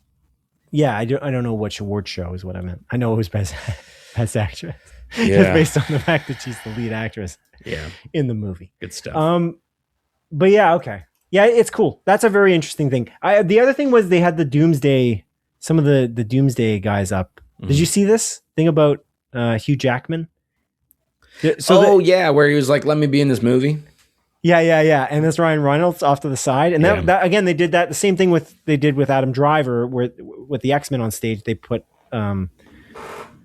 Hugh Jackman up on the big screen and then had him say, why am I not invited here? And then he's like, Ryan Reynolds is saying whatever. And Hugh Jackman's saying, what? I don't want to beg. And then he's begging to be in Doomsday. But he's not begging to be in Doomsday. He's begging to be in Secret Wars. I assumed that Hugh Jackman would be in Doomsday. I feel like he's going to be in both, of course. I mean, the rest of the fucking X-Men cast is in there. It would be very weird if he's not in that. Yeah. The other notable thing to mention, speaking of Hugh Jackman, is they didn't announce Wolverine for the X-Men cast. And I think this is a good thing in that this is the same thing as Days of Future Past, where they don't need X-Men. The X-Men are not Wolverine's team. That isn't what it is. It's a deeper story. And I feel like they've kind of lost sight with that. And in the original X-Men movies. Yeah, the original Fox movies. It was very much a Wolverine focused story, especially the first one. And then they kind of, like in X2, it still is Wolverine, but they kind of expand the team. One thing that X2 is really focused on Wolverine. Yeah, that's true. I feel like we had this exact conversation. We had this exact conversation. This is like literally the main focus of that movie. And then after that, they did X-Men Origins Wolverine, which is just genuinely a bad movie. But then they brought in James Mangold, and he made Logan, and I believe he also made the one in Japan, which was also pretty good. Wolverine, which was pretty good.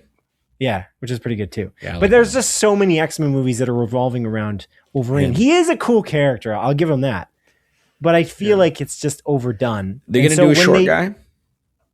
I don't know. I had a theory that they just keep Hugh Jackman in and they just bring him back. But then that defeats what I'm just about to say, which is I think they need to just make it a different actor so that they can pull the focus away from Wolverine because he isn't the most important. They can even just tease him in the first X-Men movie as a casting that he's only in there as a cameo, as their end credit scene. Yeah, I was going to say it's going to be an end credit scene or something. And then you bring him into the second movie, but you don't do this thing where you just focus on him completely. But Hugh Jackman does seem to want to be in the role still. He doesn't seem to care. It's funny because I thought I remember him saying that he was checked out after Logan. He's like, "This was amazing. What can you do better than this? I think I'm good."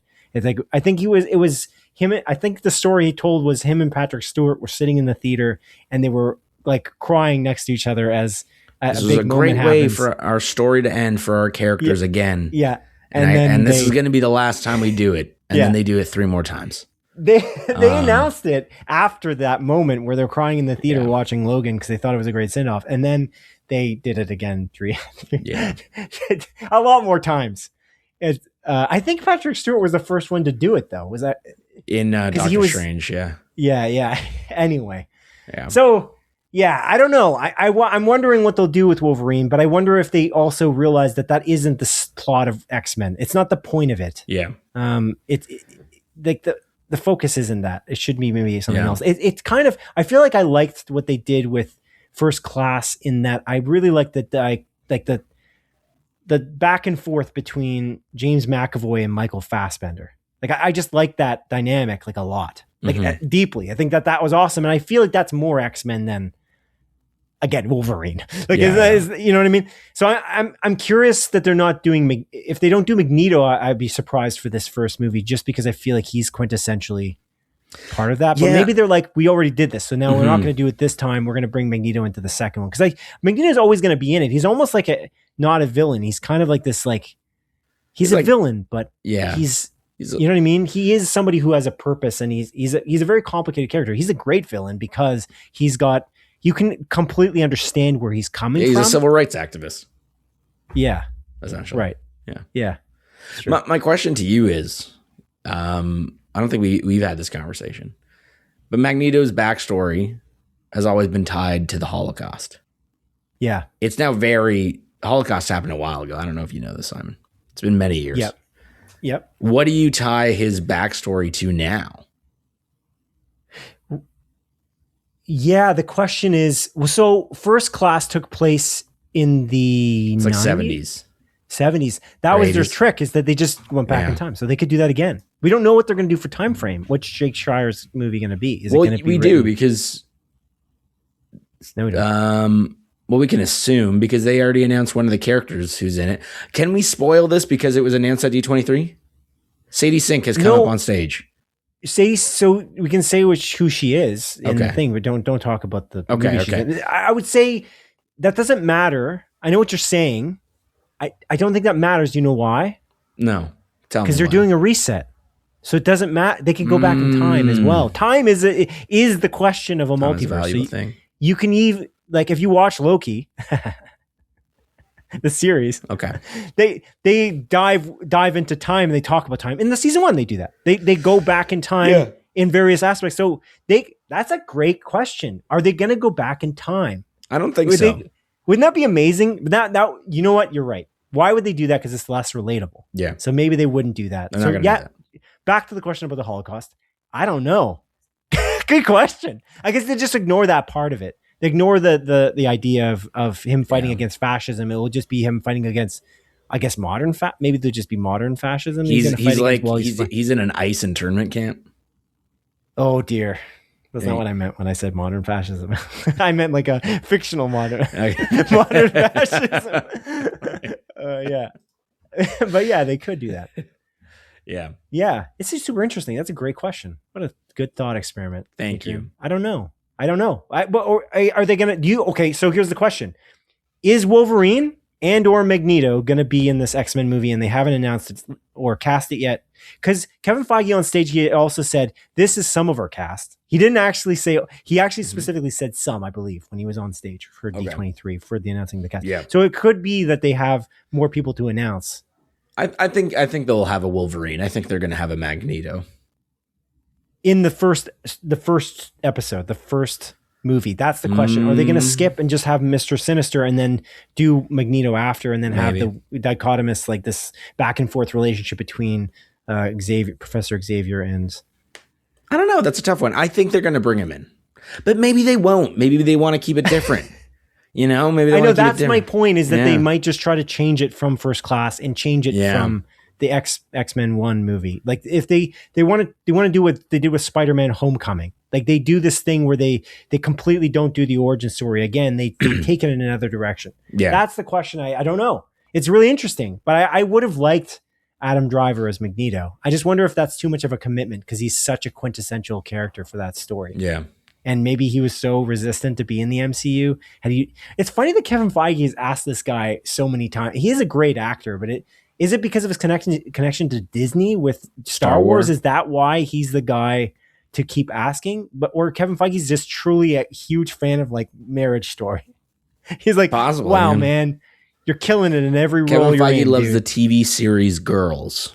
Yeah, he's just a huge fan of Girls. Yeah. That might be it. Because isn't Christopher Abbott also in Girls? I swear to God. Good soup. Oh, is he? I think so. You know what? He is. Very much could be true. That could be it. Yeah. Kevin Feige is a fan of Girls.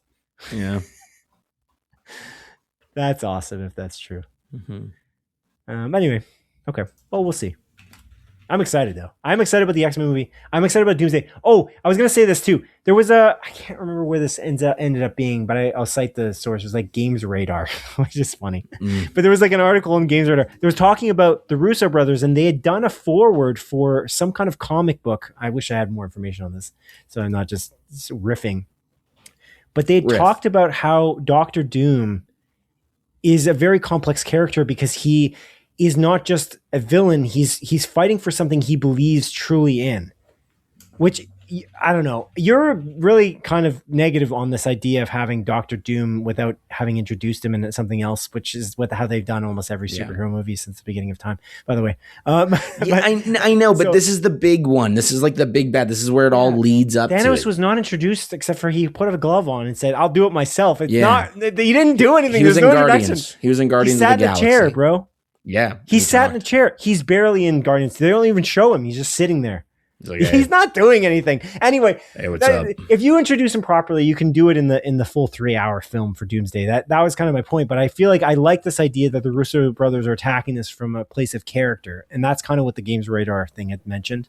And I'm more excited than ever for Doomsday because of what I've seen so far. And that clip, by the way, from Comic-Con where like they're kind of showing like it's like a clip of that was Comic-Con or that was D23? I can't remember. I think that was D23, right? They released a trailer, another one. Oh, it was there. Where Reed Richards is like, "What did you do, man? What the heck?" Right. Exactly. The heck are you doing? That was awesome. Didn't you like that? I did. I thought it was pretty good. Yeah. Okay, good. So you more excited now or no? Yeah, I'm more excited. I'm not like shitting my pants over this, but I want to watch it. Sure. Yeah, I don't really shit my pants at any time. Agree to disagree on that one. I've seen you do it. Okay. I've seen shit okay, here it is. In the Avengers Doomsday director's forward to Time Runs Out, an iconic Jonathan Hickman penned comic. Oh, so they did a forward for that. That's from... The heck is this? Total Film? Oh, I guess Games Radar has like a subset called Total Film. I don't know. I just thought it was cool. I saw it on Apple News, and I thought it was a neat thing to call it that they're doing it deeply from a place of character. Oh,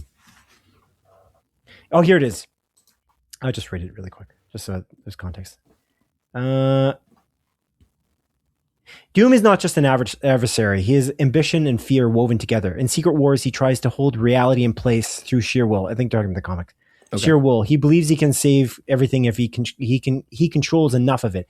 Hickman reveals that the strain behind that effort and the human fragility beneath the armor. Even someone who can reshape existence cannot escape the emotions that define him. We have always been drawn to characters who walk that line. People who reach for something noble and lose themselves along the way. Sometimes destruction does not arrive as a single blow. It arrives through decisions made in uncertainty and through fractures between people who want the same thing but cannot find their way to each other. That is its own kind of ending. It is quiet, painful, and incredibly human. I don't know. That's pretty badass. That's that. Like when I read that, I was like, oh, Games Radar wrote something I'm interested in.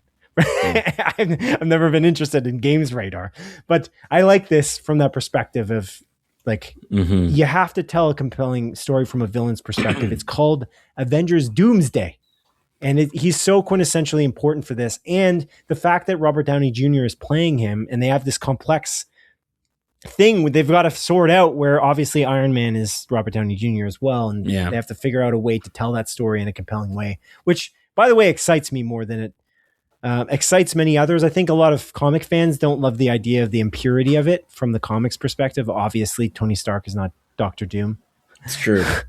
In the comics. Well, but, I mean, Tony Stark is also not Doctor Doom in this because they say his name in that trailer. They say Doctor Doom, actual name. That's true, yes, but there's this idea that there's a split, right? The way the universe splits off is how did he get here? It's Victor Von Doom, yeah. Yeah, Victor Von Doom. But he finds himself in that position where what happened? Did Tony Stark's father? What's Tony Stark's father? Not Fred. It's not Fred Stark. What's Father Stark? We see him many times in the MCU. Yeah, his father. But anyway, does he move? Does he defect to Latveria? Maybe. Does that what happens? And then he has a son in Latveria that's Tony Stark.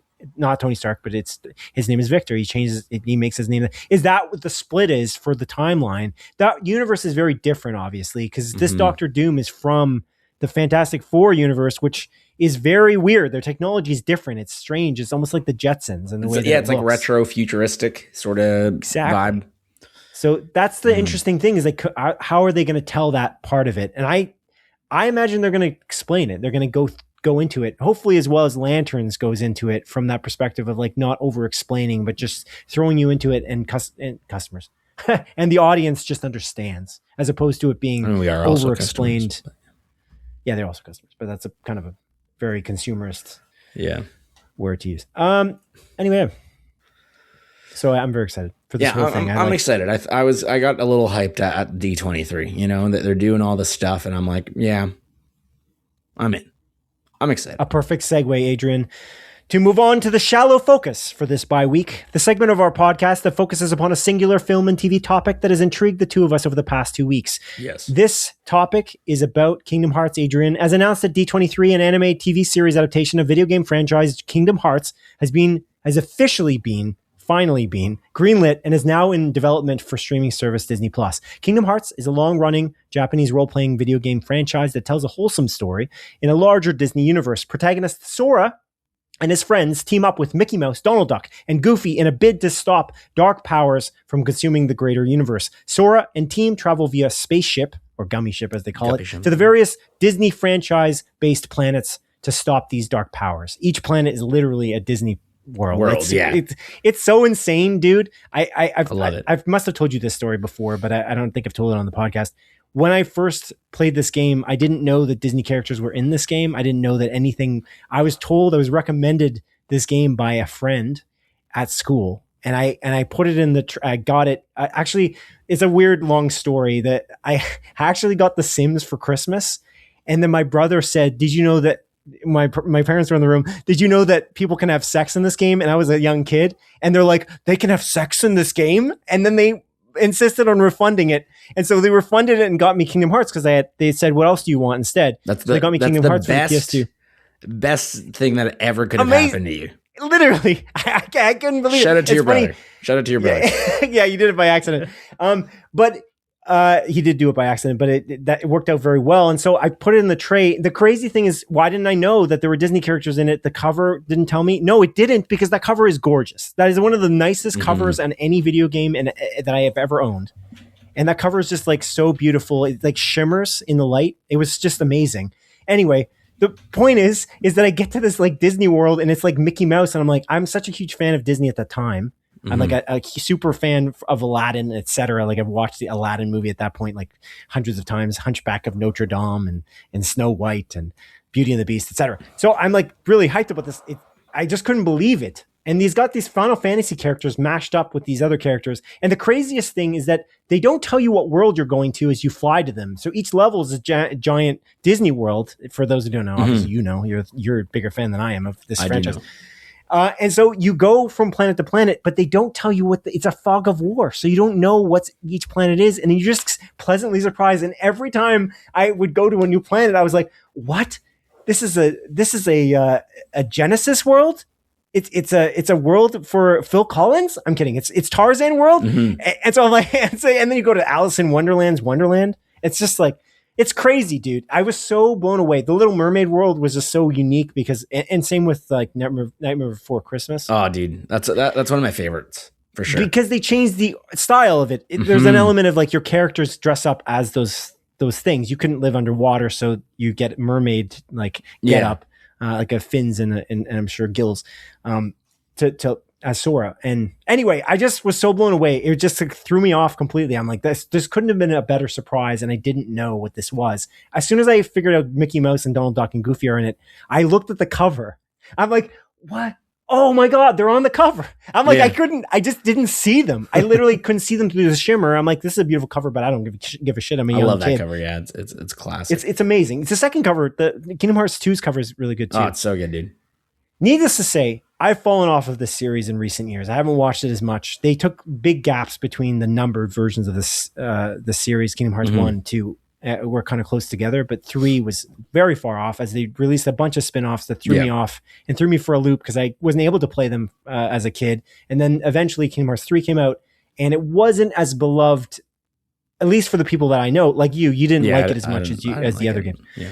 But you've been stuck with a series forever. They announced Kingdom Hearts 4 is coming imminently now. Basically, it's next year, which is crazy because it's been like... And they confirmed it like 4 times. Like this is actually the stuff I did watch. I watched the Kingdom Hearts panel related things at D23. Right. And they said it is 100% coming out, late 2027. It's coming 2027. They said it like 4 or 5 times. To be fair, Simon. Yeah. They had a whole event for Final Fantasy 15, confirmed the release date, and then delayed it anyways. So I don't really trust them.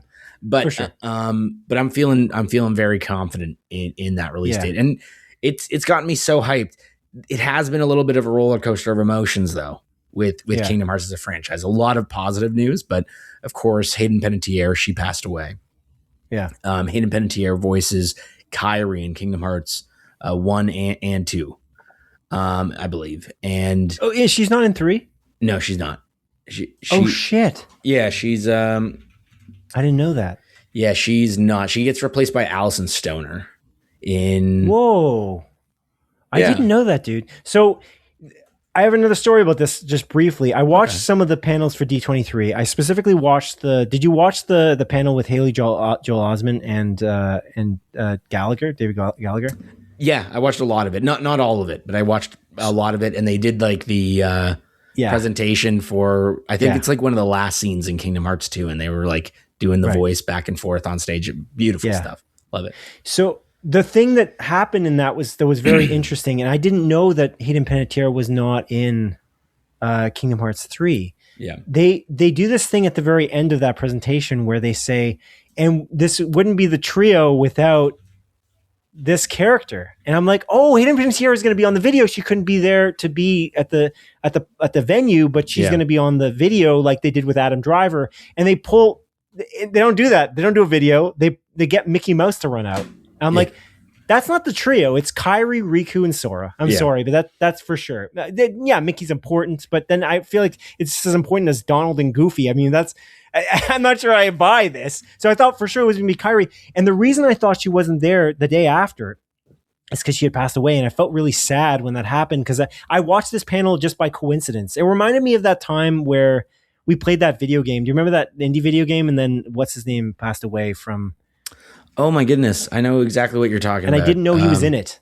The Artful Escape. Yes, The Artful Escape, but his name has escaped me. That's the problem. It's got Carl Weathers. Carl Weathers. Carl Weathers was in that game, and I was playing that game, and I discovered that Carl Weathers is in it, and he died that day or something like that. It was a very bizarre moment. And it felt like this here because she basically passed away like hours later after I saw this panel. I'm like, that's weird that why would they put Mickey Mouse on stage? It doesn't seem like that's the trio. And then it found out that she passed away. It's really sad. It's weird. It's awful. We have talked about how sad it is that all these actors do kind of like have a touchstone on our childhood have passed away, or like we kind of watch and we're like, they're, they're kind of important to us because we've seen them recently. I just think we're kind of close to this because we're constantly looking at actors who have done these amazing roles. Like, think about Lance Reddick. That had no touchstone of my childhood at all. There was no like moment where I was like, Lance Reddick was in my childhood. Well, like, I mean, he was in my teen years. Like, I was watching Fringe in my teen years. Like, Sure. Yeah, like there's things like that. But I think it's because we have like a very like strong respect for the industry in some way, and like these people who are in it. I feel like there's an element of we put ourselves in this position more than others have. Like Sam Neill, I think definitely with Jurassic Park for you, that's obviously important. That was deeply Robin Williams with like Mrs. Doubtfire and all those other. I just think we're getting older. I think it's just a representation of the passage of time and the fact that we watch and absorb so much stuff so often, whether it be video games or movies or TV shows. And so it's going to hurt a lot. I think it's the warning over the next 30 years, because the Hayden Panettiere thing hit me hard. She's basically my age. Yeah. Like, it's like, save the cheerleader, save the world, dude. Save the cheerleader, save the world. Yeah. Heroes. Just so many things. But like her as Kyrie is iconic. And again, I know like she didn't come back for Kingdom Hearts 3. But still, like Kingdom Hearts 1 and Kingdom Hearts 2 is one of my favorite video games of all time. I just, my wife just played through Kingdom Hearts 1 and 2 for the first time. Like, I was sitting next to her and just watching her play through it. And again, it's like, I don't know, this hit me. Like, it really made me sad, because it not only is it someone that's so directly tied to my childhood, but it's also someone that's very young, and it's like, man, I could fucking die at any time. Right.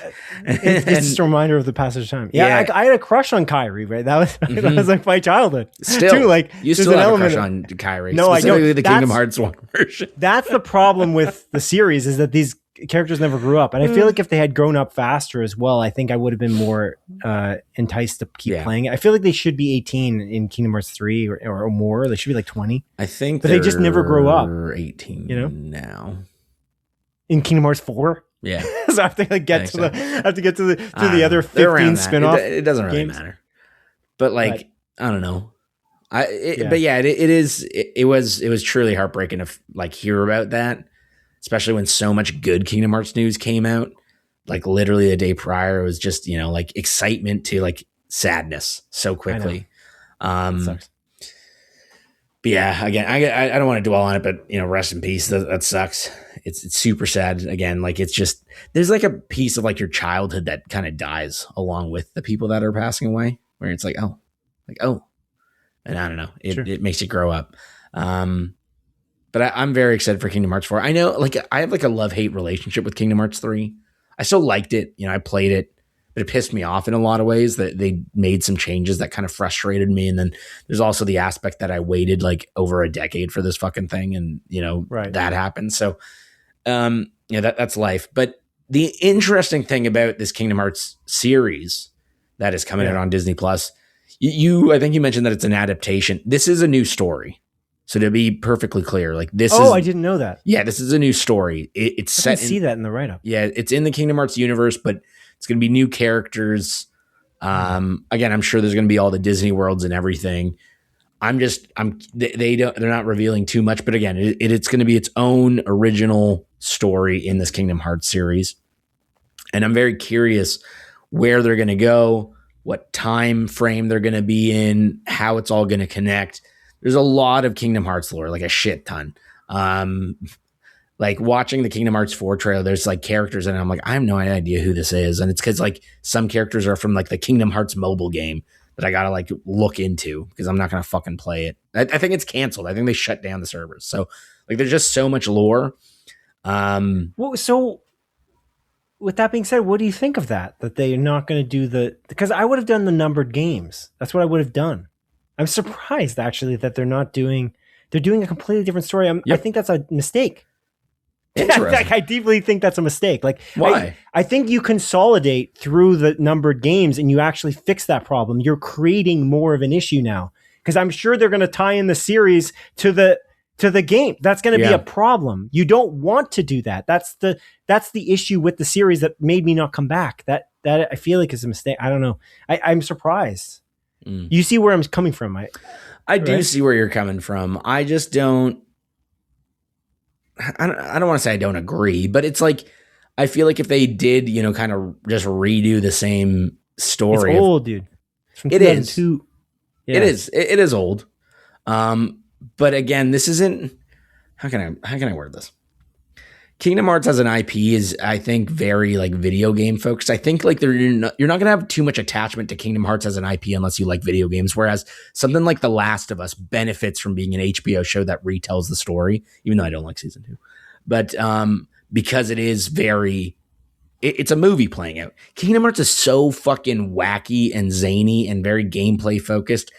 I feel like it'd be kind of tough to just retell that story as just a TV series. And then there is also the aspect of you're going to probably change some voice actors, all of that. And it's like, I don't know, like I can't imagine Sora being voiced by anyone else other than Haley Joel Osment.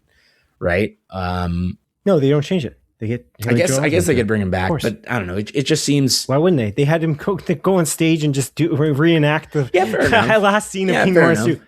But again, it's, I like this idea that they're kind of doing something different. I don't need to. But that's always what they do. They always do something different. Isn't that fundamentally the issue? Not necessarily. I like a lot of the spinoffs and stuff. I like what you're saying about like, because we've talked about this many times. How do you adapt a video game to make it work within the subset of a TV show? Yeah. And sometimes it can become dicey. The Last of Us, you can do it because it's a linear show. It's easier to do that because it's just a straight shot. And Fallout is really good because you have a lot of room to make whatever you want in this very vibey universe because it's very specific. Yeah. Very not specific, very general. And the vibe is what sells Fallout. I think because this is so old, Kingdom Hearts I'm talking about, they can do whatever they want in the bounds of the story, which is zany. You can go to these planets independently and you can just tell different stories that you wouldn't have told inside that same framework because it's from 2002 and that it will look nothing like that because the animation style will also be completely rejigged. I think you can expand upon what you've seen in that kind of linear storyline. Yeah, but a lot of it, like a lot of the worlds are a retelling of the movies in a lot of ways. That is what Kingdom Hearts is. What the hell are you going to do other than that? You saying you're going to avoid the Disney elements and just do? No, they're not going to avoid the Disney elements. But I think this way, without having to retell the story of the games, which essentially again retell the movies that. But they won't. In the world. That's the idea. They won't retell the in the worlds. They'll go to the worlds and then do their own storyline within it. Then it's fundamentally different. Like it's a different story at that point, anyways. Yeah, I don't agree because again, it is weird that you are retelling the story of the. In the game, it's weird that you're retelling the story of the plot anyway. I don't know. You're closer to it because you've played it so often, but again, so many times since 2002. I just think that you can can change it from that perspective. You go to the worlds for sure, but then you change what happens in the worlds in that you're not going to retell Tarzan. That's just nonsense. So you just I don't even know if they have the rights to Tarzan either. So they won't do Tarzan. Let's say they go to Wonderland and then they do a different type of story. Like a slightly different version of Wonderland than it was. I don't know. What are they going to do then? What's going to bring people in who are not Kingdom Hearts fans? This can't be just for Kingdom Hearts fans. I mean, it's $1 billion franchise, Simon.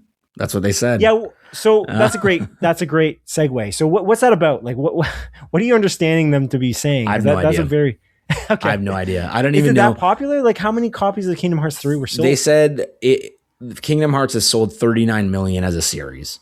So even like just doing the math, 39 million. That's not a lot. No, it's not. 39 times, let's say 70. Wait, yeah, 39. Oh, it's 39 million copies. Yeah, of all Kingdom Hearts games have been sold. Yeah. And why are you doing 70? Sorry, what's the 70? Like, let's just say that's the average price of a game, even though it's far less. Oh, you're trying to figure out how much. Oh, yeah. Right.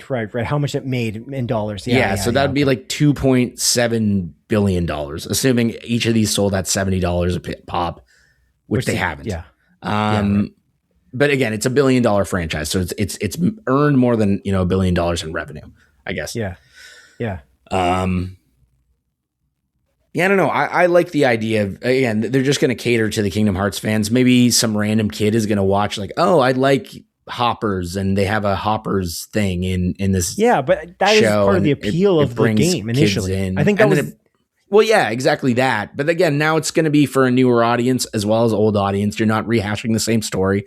And then maybe, you do this, and then a kid's going to watch it and be like, oh, I want to play this game. And then you know what they're going to do? They're going to remake the first Kingdom Hearts game, Simon. That would be awesome. And then you got synergy like that, right?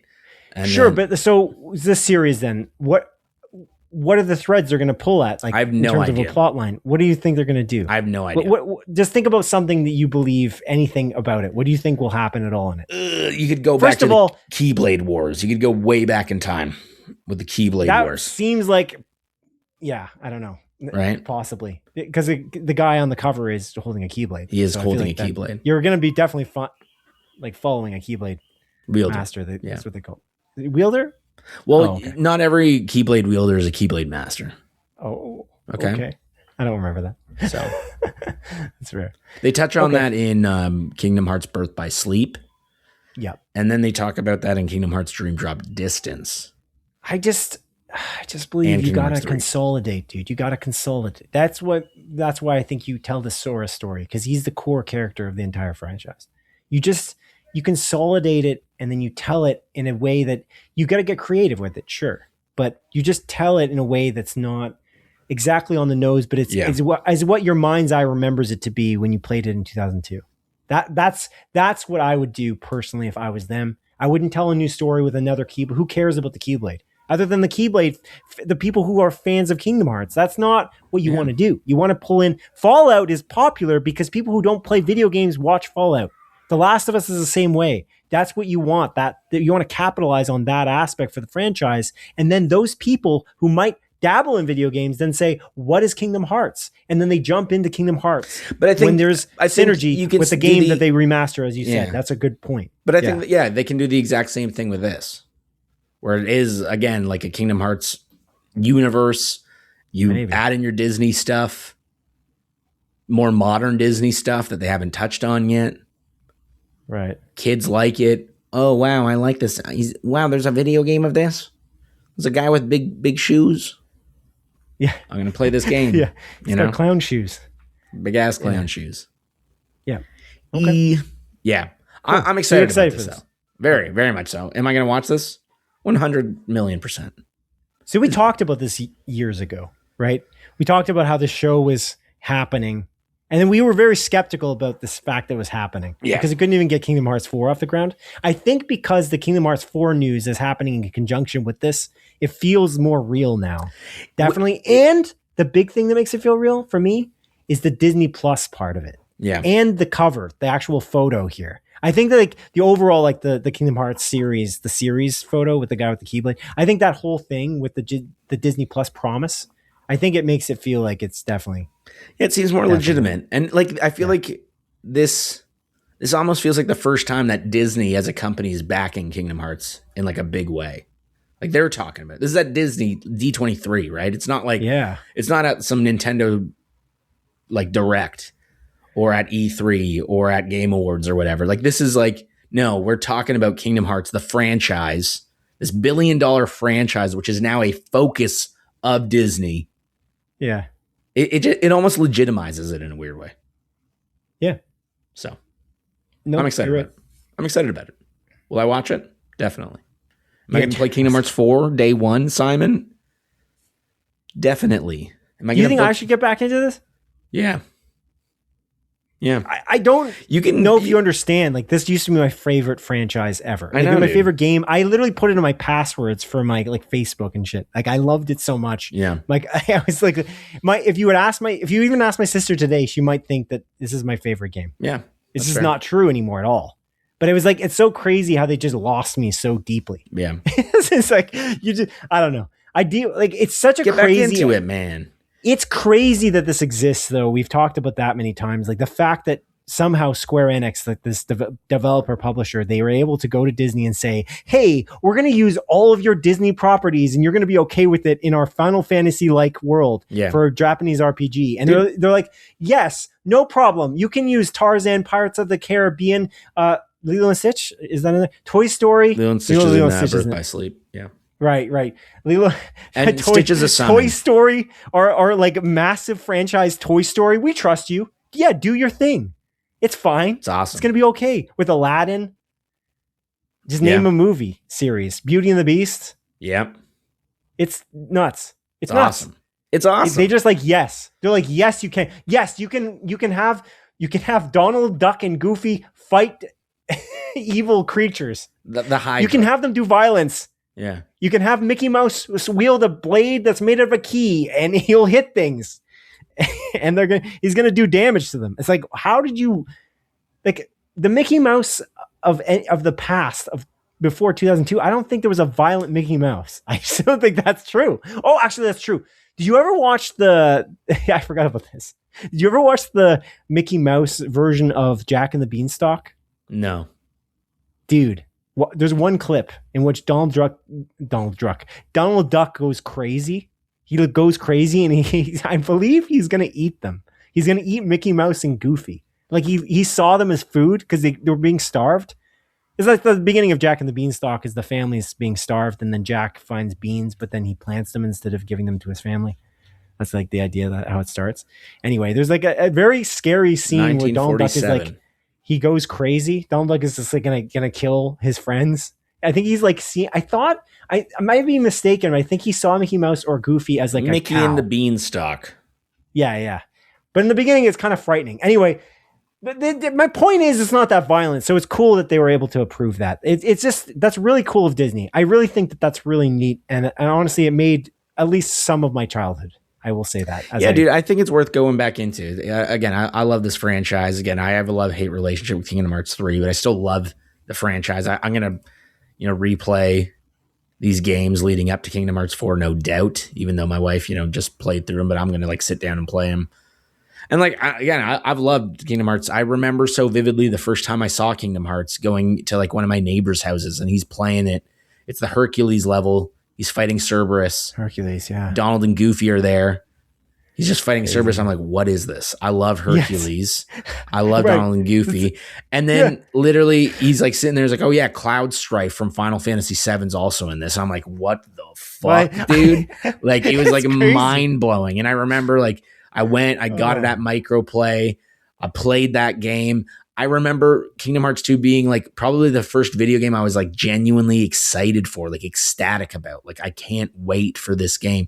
Watching the trailers. I remember going to Microplay, buying it on release day. The guy being like, "Did you get the secret ending in Kingdom Hearts 1?" And I was like, "I didn't even know there was a secret ending."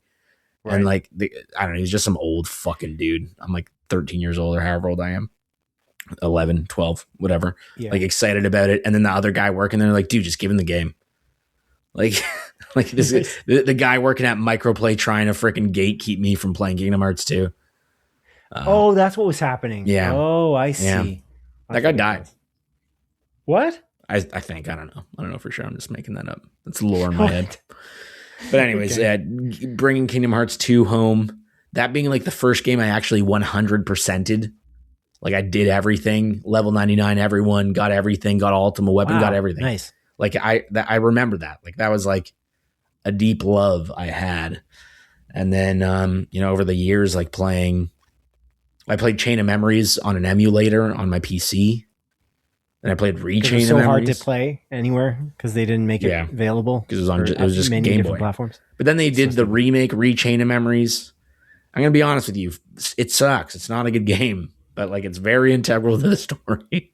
Just fucking crazy. You know what's crazy? We were talking recently. We were at like an engagement party, and we were talking about Kingdom Hearts 2 and how it starts and how it's such an amazing beginning of the game. There's an element of that game that's again. I just feel like the series would be so good if they did that again. Just recreate that, but whatever. Yeah. We'll move past that. We'll agree to disagree. But I'll just say the beginning of that game is like it's kind of.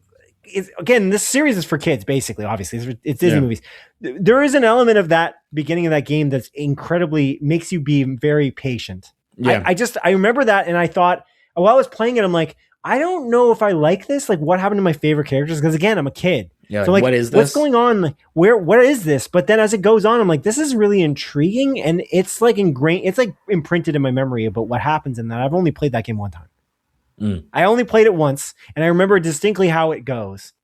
And I remember Roxas and the ice cream on top of that, like sea salt ice cream. Yeah, dude. Why do I remember that? And it's like I don't understand, dude. It's iconic. That's why. But it's nothing to do with Disney in that, like that. Very much so. Like they kind of take a like a off the beaten path moment, and it's the very start of the game. It's not like they're like, oh, we're going to introduce these other things and then we're going to go to this. Like, no, we're going to start the game like this and you're going to have to just sit through it. Yeah. I think that's so bold. Like, I don't know. It's kind of awesome. I just want to say, like, it's a really neat series, and the fact that it exists at all is truly remarkable. But anyway. Yeah, no, they're re-releasing it for PS5 now. $100. You get every Kingdom Hearts game ever. I know, but dude, you just kind of said it. They would be smart to remake it. Well, hey, I disagree. Because as a game, sorry, I agree. It would be cool if they remade Kingdom Hearts 1. Not as a series. No, I'm saying as a game. Shouldn't I wait? That. Is the question? It's Nomura, right? Is that the name Tetsuya of Nomura? Tetsuya Nomura. It's interesting because he is also the creator of Final Fantasy VII, or at least he was a big part of the original. He's a big part of it. He's not the creator. Remake. He's a remake creator, though. He was the head of the first remake game, correct? Yes. Correct. So I'll just say I'm curious because of that remake connection, whether that might happen. That would be a smart move on their part to line up on a cross-media potential to have the series come out, although not related in a direct way, but related obviously through name and franchise. There were rumors like a year ago about Kingdom Hearts 1 being remade, and then they were like... I think they're going to do it. Scrapped. I think that you got me on this idea. Yeah. I think you're right. The thing is like... Can they they can remake it, but are they going to be able to do the like Tarzan level? Because Tarzan famously never shows up again. Like you just like remove that. Oh, I see what you mean. Because why though? There's something about the rights, like because isn't it public domain? Yeah, but I think it's like that specific version of Tarzan. There's something about it. I forget. That was another point I was going to make, which I think is remarkable about the Kingdom Hearts series, is that they got so many of the original voice actors. The original voice cast is largely in it. Yeah. From Tony Anselmo to Bill Farmer to like, they've got so many of the original actors who have played these characters in these Disney movies. That's one of the other remarkable things that like, how did they pull this off? And then Haley Joel Osment and Hayden Panettiere and David Gallagher were all like really up and comer actors. Like they were all in like big things. David Gallagher being in, was it Seventh Heaven? And then you got Hayden Panettiere. I don't know if she was in Heroes yet. No, she was in Remember the Titans. Right. That was a big one. And obviously Haley Joel Osment was in like 15 things. Sixth Sense. He was like in everything. Probably, like it's like whatever Secondhand Lions, et cetera, et cetera, et cetera. Yeah. So anyway, that is truly cool. I'm really impressed. We probably should move on now. But do you have anything else to say? It's your favorite franchise maybe of all time. So it's up there. I don't know about my absolute favorite, but again, it's I mean, Kingdom Hearts 2 is one of my favorite games ever. It's like number 2 on my list. I wrote down my list like the other day. And by the other day, like within the last few months. And then I go back to it and I'm like, is this correct? But anyways, can't wait. I love it. I'm stoked. Great time. Again, super sad about Hayden Panettiere. A lot of good news, but some awful news with it. But hell yeah, brother. Very excited. All right. Now onto a segment of our show that I like to call A Look to the Future. A portion of our podcast where each of us present at least 3 of our picks for the TV series or movies that look most interesting to us that are releasing between the dates of August 25th and September 7th, 2026. Adrian, as is customary, you go first. What is your first pick here? My first pick, Simon. I already talked about it earlier, so I'll just talk about it again. Adults Season 2 is releasing on Disney Plus Hulu on August 27th. Very excited about this. As I mentioned, I'm rewatching the first season. I'm almost done it. Last 2 episodes. I think this is one of the best new comedies in quite some time. I love it. Excellent. Yeah. What about you, Simon? My first pick is got to be predictable. Yep. I'm very excited for this movie. Ketchup Entertainment brought it back from the dead. Coyote versus Acme Adrian is coming out on August 28th. And I'm all for it. This is a movie I want to see on day one if you're down. Yep. Let's go on Thursday. It's very exciting. Let's go. Let me look at tickets right now. Pretty sure. Don't buy them on the air because we're going to have to take a second to get look on the tickets right now. Town. She's not here. So movies. But yeah, that's my choice, and I'm very excited about it. Again, this is a comedy film with the Looney Tunes, where it's kind of in the framed in the same way as framed Roger Rabbit. You got Looney Tunes inside the real world. It's got Will Forte in it, John Cena, and the Looney Tunes. And it's Will Forte playing a lawyer representing the Coyote against Acme, the big corporation. Yeah. He's gonna do a lawsuit. It's awesome. It's a really cool idea, and it seems like the reviews are very hot. Yep. So that's even better. Yeah. I couldn't have even believed that. I thought it was gonna like go into like the high 80s, but it's like, low 80s as a score on Rotten Tomatoes, but it's a high 90s. Was it high 90s? Last time I checked, it was like 96. Yeah. Maybe it's now 91 or something like that. But anyway, it's exciting. What's your next pick? Coyote versus Acme. That's also my next pick. I'm going to do that. Same one again. It's 96 still on Rotten Tomatoes. Nice. My next pick, Simon, is a movie called Buddy. I don't know if you've seen these teaser trailers and trailers leading up to this. This is a horror movie also coming out on the same day that I just said. Did I already say that? August 28th? You did know? Well, yeah, I did now. That's when it's coming out. And it's by the guy. I don't know if you remember. You ever watch Too Many Cooks? Too Many Cooks. It's like an Adult Swim. It's like a, I don't know, like 20-minute long. I think it's on YouTube.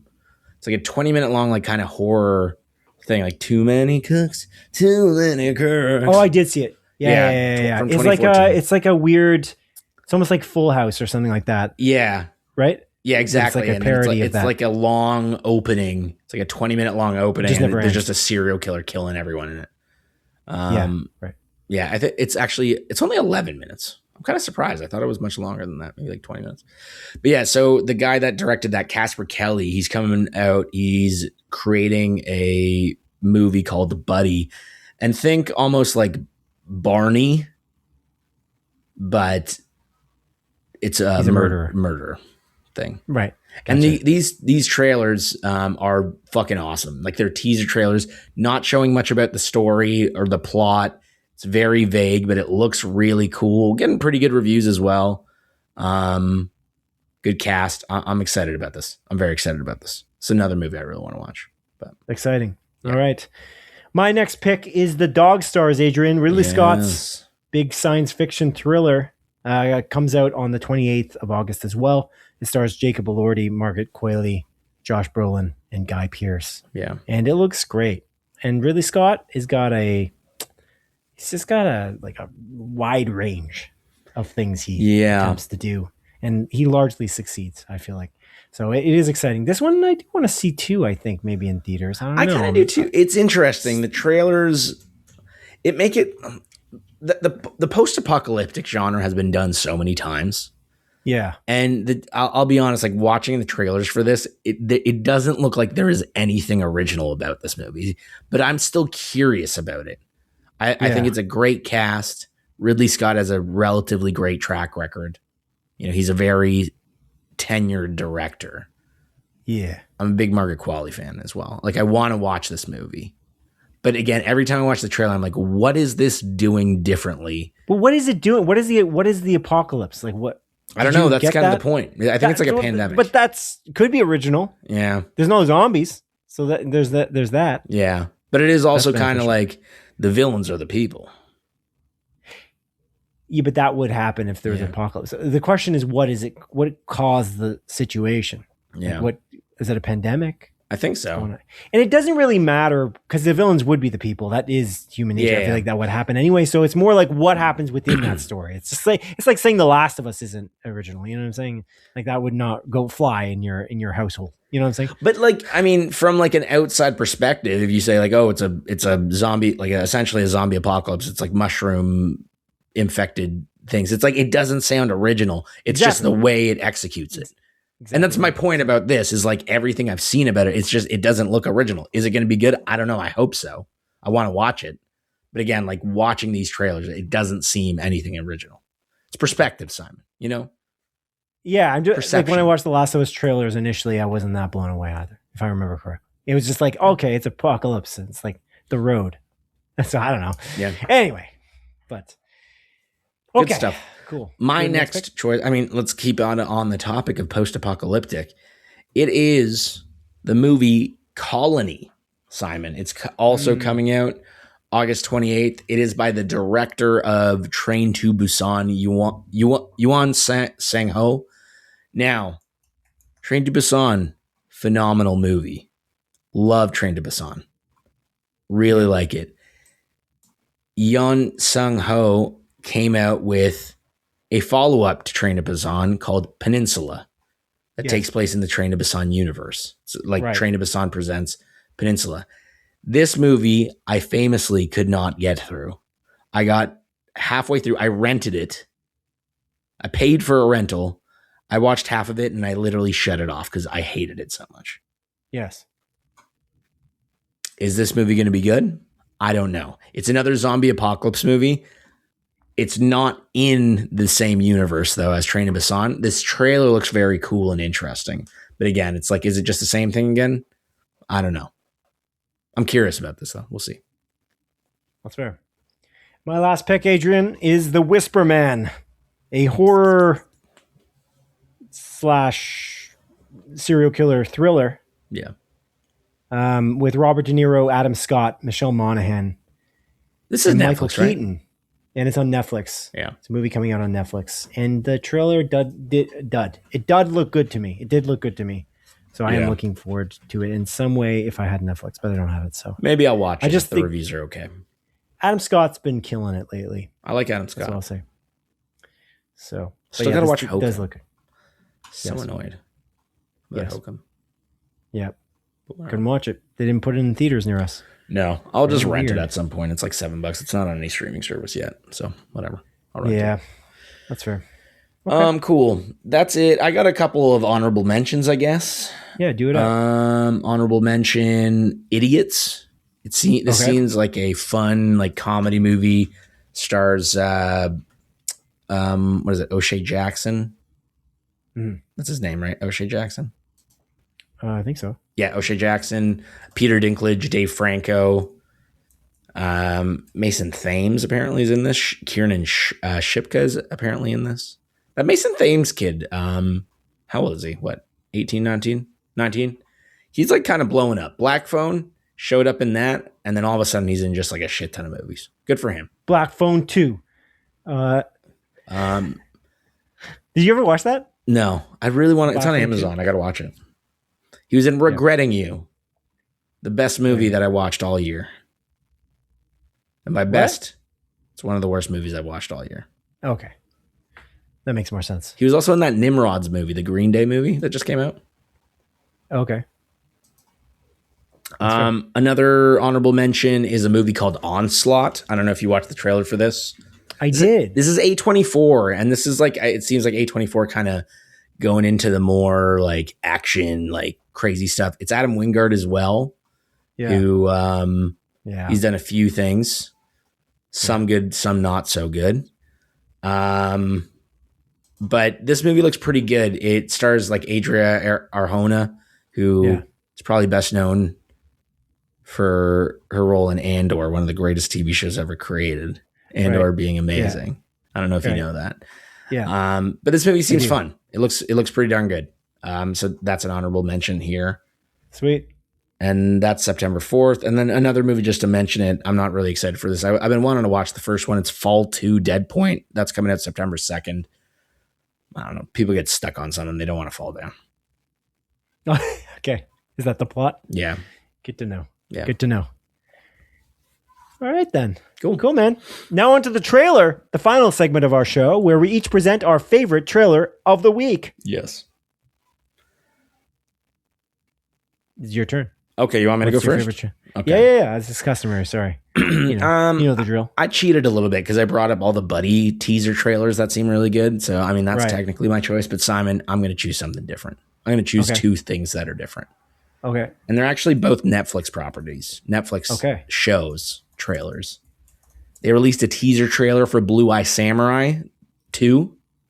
That is coming out January of next year. And they also confirmed that the third and final season is going to also come out shortly thereafter. Very excited about this Blue Eye Samurai. Awesome. What a remarkable show. I'm very excited to rewatch it. The other thing, Cyberpunk Edge Runners 2. This trailer looks really great. Very interested. in how this is going to play out. They're doing this kind of as an anthology. It's not a direct sequel to the first season, nor is it like fully attached to the game. It just takes place in Night City. Looks really good. I watched this with my wife though, and she literally is like, I don't know if I want to watch that. She loved the first season, and she's like, I don't know if I want to watch that. I also never want to rewatch that first season. It's great. I loved it. It hit me emotionally. I don't think I want it, and I don't really need this right now. So she's just like, I'm kind of out. I don't need this right now? Yeah, or ever. Because I think it's just like one of those like where the first season like left such an amazing mark, where it's like she doesn't need to re-experience it because it was so good. And then the second series, she's like, I don't know if I need this. Like it's like I'm just gonna. So that's a show that I'm gonna watch by myself. Did you ever watch Blue Eye Samurai, Simon? No, I did not. Okay. Boom. Here's my recommendation. We led with it at the start of the show. You thought I was going to give you a recommendation? Boom. Here it is. When you get Netflix, I'm not saying get Netflix right away. When you do, watch Blue Eye Samurai. This is an anime, right? Not really. Actually, it's American animation. So okay. it's a couple that made this show. Like a man and a woman. They're married. Man, what's their names? Pulling it up. Amber Nozumi and Michael Green. So Amber Nozumi, she is Japanese natively, and Michael Green is American. And I think they're married. And they created the show together, and it is fucking amazing, dude. Reviews are remarkable. 97% on Rotten Tomatoes here. Popcorn meter 93%. So good. This is actually something I should have recommended to you when you were playing Ghost of Yotei. This would have been the perfect almost like synergy. You're watching it. I was watching some samurai movies around that time. That's true. I watched a few. This would have been because that was the inspiration that they drew. For creating Ghost of Yotei is the classic samurai movies. Yeah. But when did this come out again? 2023. Okay. It's been a while. Interesting. Yeah, this is my recommendation to you. Okay, then 8 episodes at some point. I don't know when I'm gonna get Netflix. I need more than one thing on Netflix. That's the problem. You got two things: GTA and now this. I'm not gonna subscribe for GTA. Yeah. It makes no sense to do that. Yeah. Are you gonna get it for Cyberpunk Edgerunners? Yeah, probably. When's that again? October. Okay, then probably for that. Then. Yeah, I'm really annoyed that it's coming out in October. Because I want to play Cyberpunk again when I watch this season. Oh, and there's so many games. It's not going to be a time. Yeah, but I might just say fuck it and just play Cyberpunk, and who cares? You know what I mean? Like I might just do it. Those games will be around still. I can always go back and play those games. You're not going to be playing Control? I'll be done Control by then, hopefully. Okay, well then that's it. What else you got in October? Well, Control's at the end of September. Silent Hill Townfall, but I'll save that for Halloween. Okay, perfect. Final Fantasy Resonance. I can always get around to it.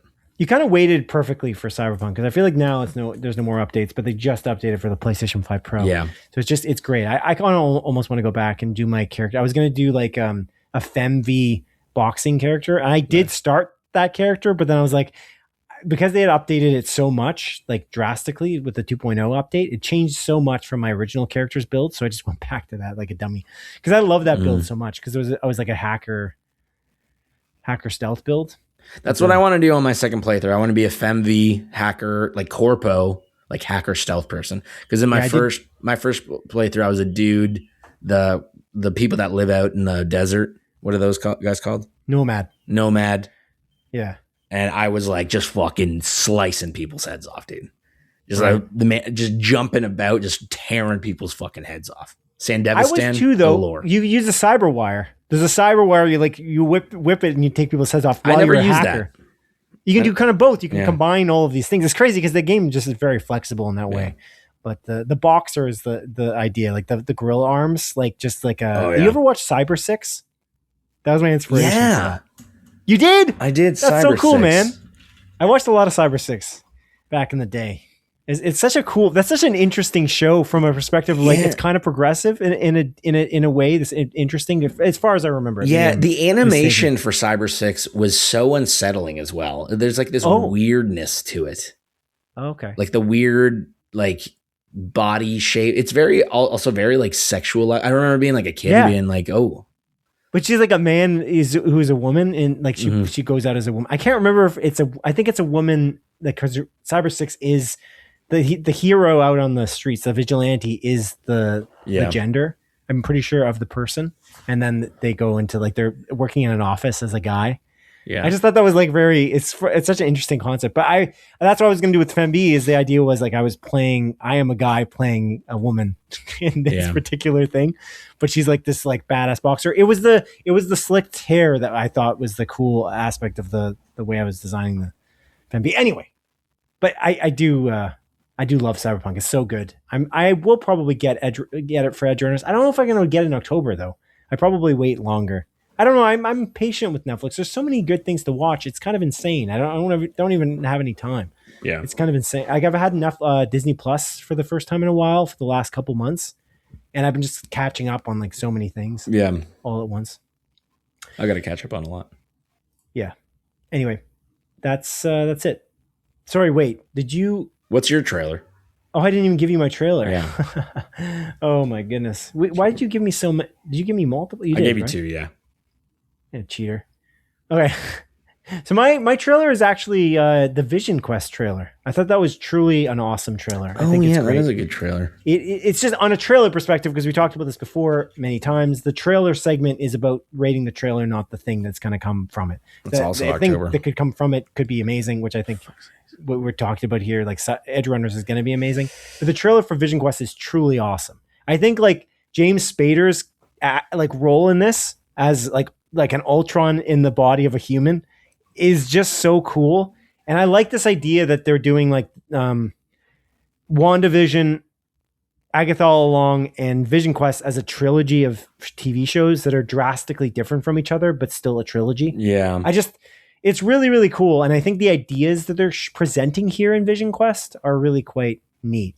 And that like, Paul Bettany's back and James Spader. The dude who plays, I can't remember his name now. Oh man. The guy who plays Jarvis in the actual, like in like the, I think he's in Avengers actually. He's in James Darcy. Endgame. James Darcy. And he's also in Agent Carter, which is a great show, by the way. Do you ever watch Agent Carter? Yep. We talked about that. Yeah. Yeah, we watched it, or I think we were watching it around the same time. Yeah. I think we were both working at Best Buy. We were talking about this. Right. True that. Yeah. But yeah, I thought this was awesome. So that's my choice. I also watched a couple of the trailers, but what were they? List them quick. They're good, but the trailers weren't as fantastic. Paper Tiger looks really cool. Miles Teller, Adam Driver. And then we talked about it already. I think this trailer is truly awesome. The Doctor Doom trailer at D23, that is just a really good marketing beat. Like they just did a great job with it. And that moment where Pedro Pascal is like yelling at Victor is just really, really what are you doing? Yeah, he's what like, the heck? What are you doing, man? What the heck, bro? What the heck, dude? Why did you kill these people? What did you do? But these people were my friends. I liked them. I used to say hello. Yeah, I like Pedro Pascal a lot. Yeah, no, it's good. It's cool. I'm just curious to see how he interacts, like Robert Downey Jr.'s Doctor Doom interacts with everyone. And I feel like the Russos do that type of interaction better than any director, theoretically, in terms of bringing like characters that are larger than life that have been brought to life on screen in various ways and actually making them interact. Kind of like Game of Thrones season 8? Yeah. And like the best thing about the last seasons of Game of Thrones is these characters who never talk to each other, like talk to each other. Yeah. And you're like, oh, wow, that kind of felt good. There's something about that. It's like a cross pollination that doesn't make any sense. Anyway, good stuff. Yeah, we'll see how it goes. I think Doomsday is going to be really good. I'm very excited for it. But that's it for our episode, Adrian. A little longer than I anticipated today because I didn't think we had that much material, but we had way more than. We have so much material. Yeah, I guess so. Comedic material. Yeah, sure. My name? Oh my God. That's a good one. That's a good one, dude. Keep that up. Yeah. Wow. It's really compelling stuff. It's just the best. Yeah. Probably better than Coyote versus Acme. Coyote. How do you spell that? Coyote. How do you spell coyote? Yeah. How I say it. Yeah. That's the reason I say it this way. But how do you spell that? Like, it's not like when you say penguin, Adrian. What do you mean I say penguin? Yeah. I say it right. You just say it in a way that you don't pronounce some of the letters. I pronounce every letter. I don't know about that. But coyote, I'm pronouncing it all. You just sent it to me? Yeah. Oh, I see. Your name on Zencastr is Kingdom Adrian. Oh, It is. that's cool, man. That's a reference to Kingdom of the Planet of the Apes. Are you Exactly. gonna say anything else to the audience before we wrap this up, or are we done? We're done. We're done. Me and you, over. Oh no. No, I'm just kidding. We're all right. We're all right, man. Okay. That's good. All right. Well, that's it. Yeah. Thank you for listening, audience, to episode 143 of Split Focus, a film and TV podcast. My name is Simon Eady, and it has been a pleasure to host you alongside Kingdom Adrian. Please join us on September 8th for episode 144. Good evening to you, and good luck. Wow. Goodbye. Take care, everyone. Goodbye. The heart's you're my guiding key. The power of friendship. Kyrie's inside me. Classic, dude. Classic. Man, You're phrasing. stupid. Phrasing. Yeah. Phrasing, Sora. Good stuff, man. Yeah. I blew myself. Yeah. I can't stop the feed. You can't? It says failed to stop recording. Unable to contact the server. You may be experiencing connection issues. How can it be connected? We can hear each other. Yeah. I'm listening to you speak. That's a very weird error. Yeah. I have to say. They're like, you can't stop recording. You're gonna have to keep this going. This is it for your this is your life now. So I'm looking at your thing. You're yellow. It says user experiencing some connection issues, but recording is being saved locally. That's what it says to you. But you can hear me and I can hear you. So Yep. that can't be true. It's true. Oh my God. But I don't know what to do. Wait a moment, and if the problem persists, try refreshing the page and then try stopping the recording. Only the host, you, should refresh. Oh, I can refresh? Maybe. I'm gonna go pee while you figure this out. This is all staying in the show, mind you. Is it? Yeah, every single second. I was trying to keep it shorter. This is not working out. I'm sorry. I'm sorry, Dawn. It's not my fault. You guys have plans tonight? No, she's going to listen to this. Oh. She'll get to the end and she'll be like, darn you said it would be shorter than 2 hours. And yeah, don't tell her though. Don't tell her. Just let her like listen to it, and then eventually she'll realize, wait, this is longer than 2 hours.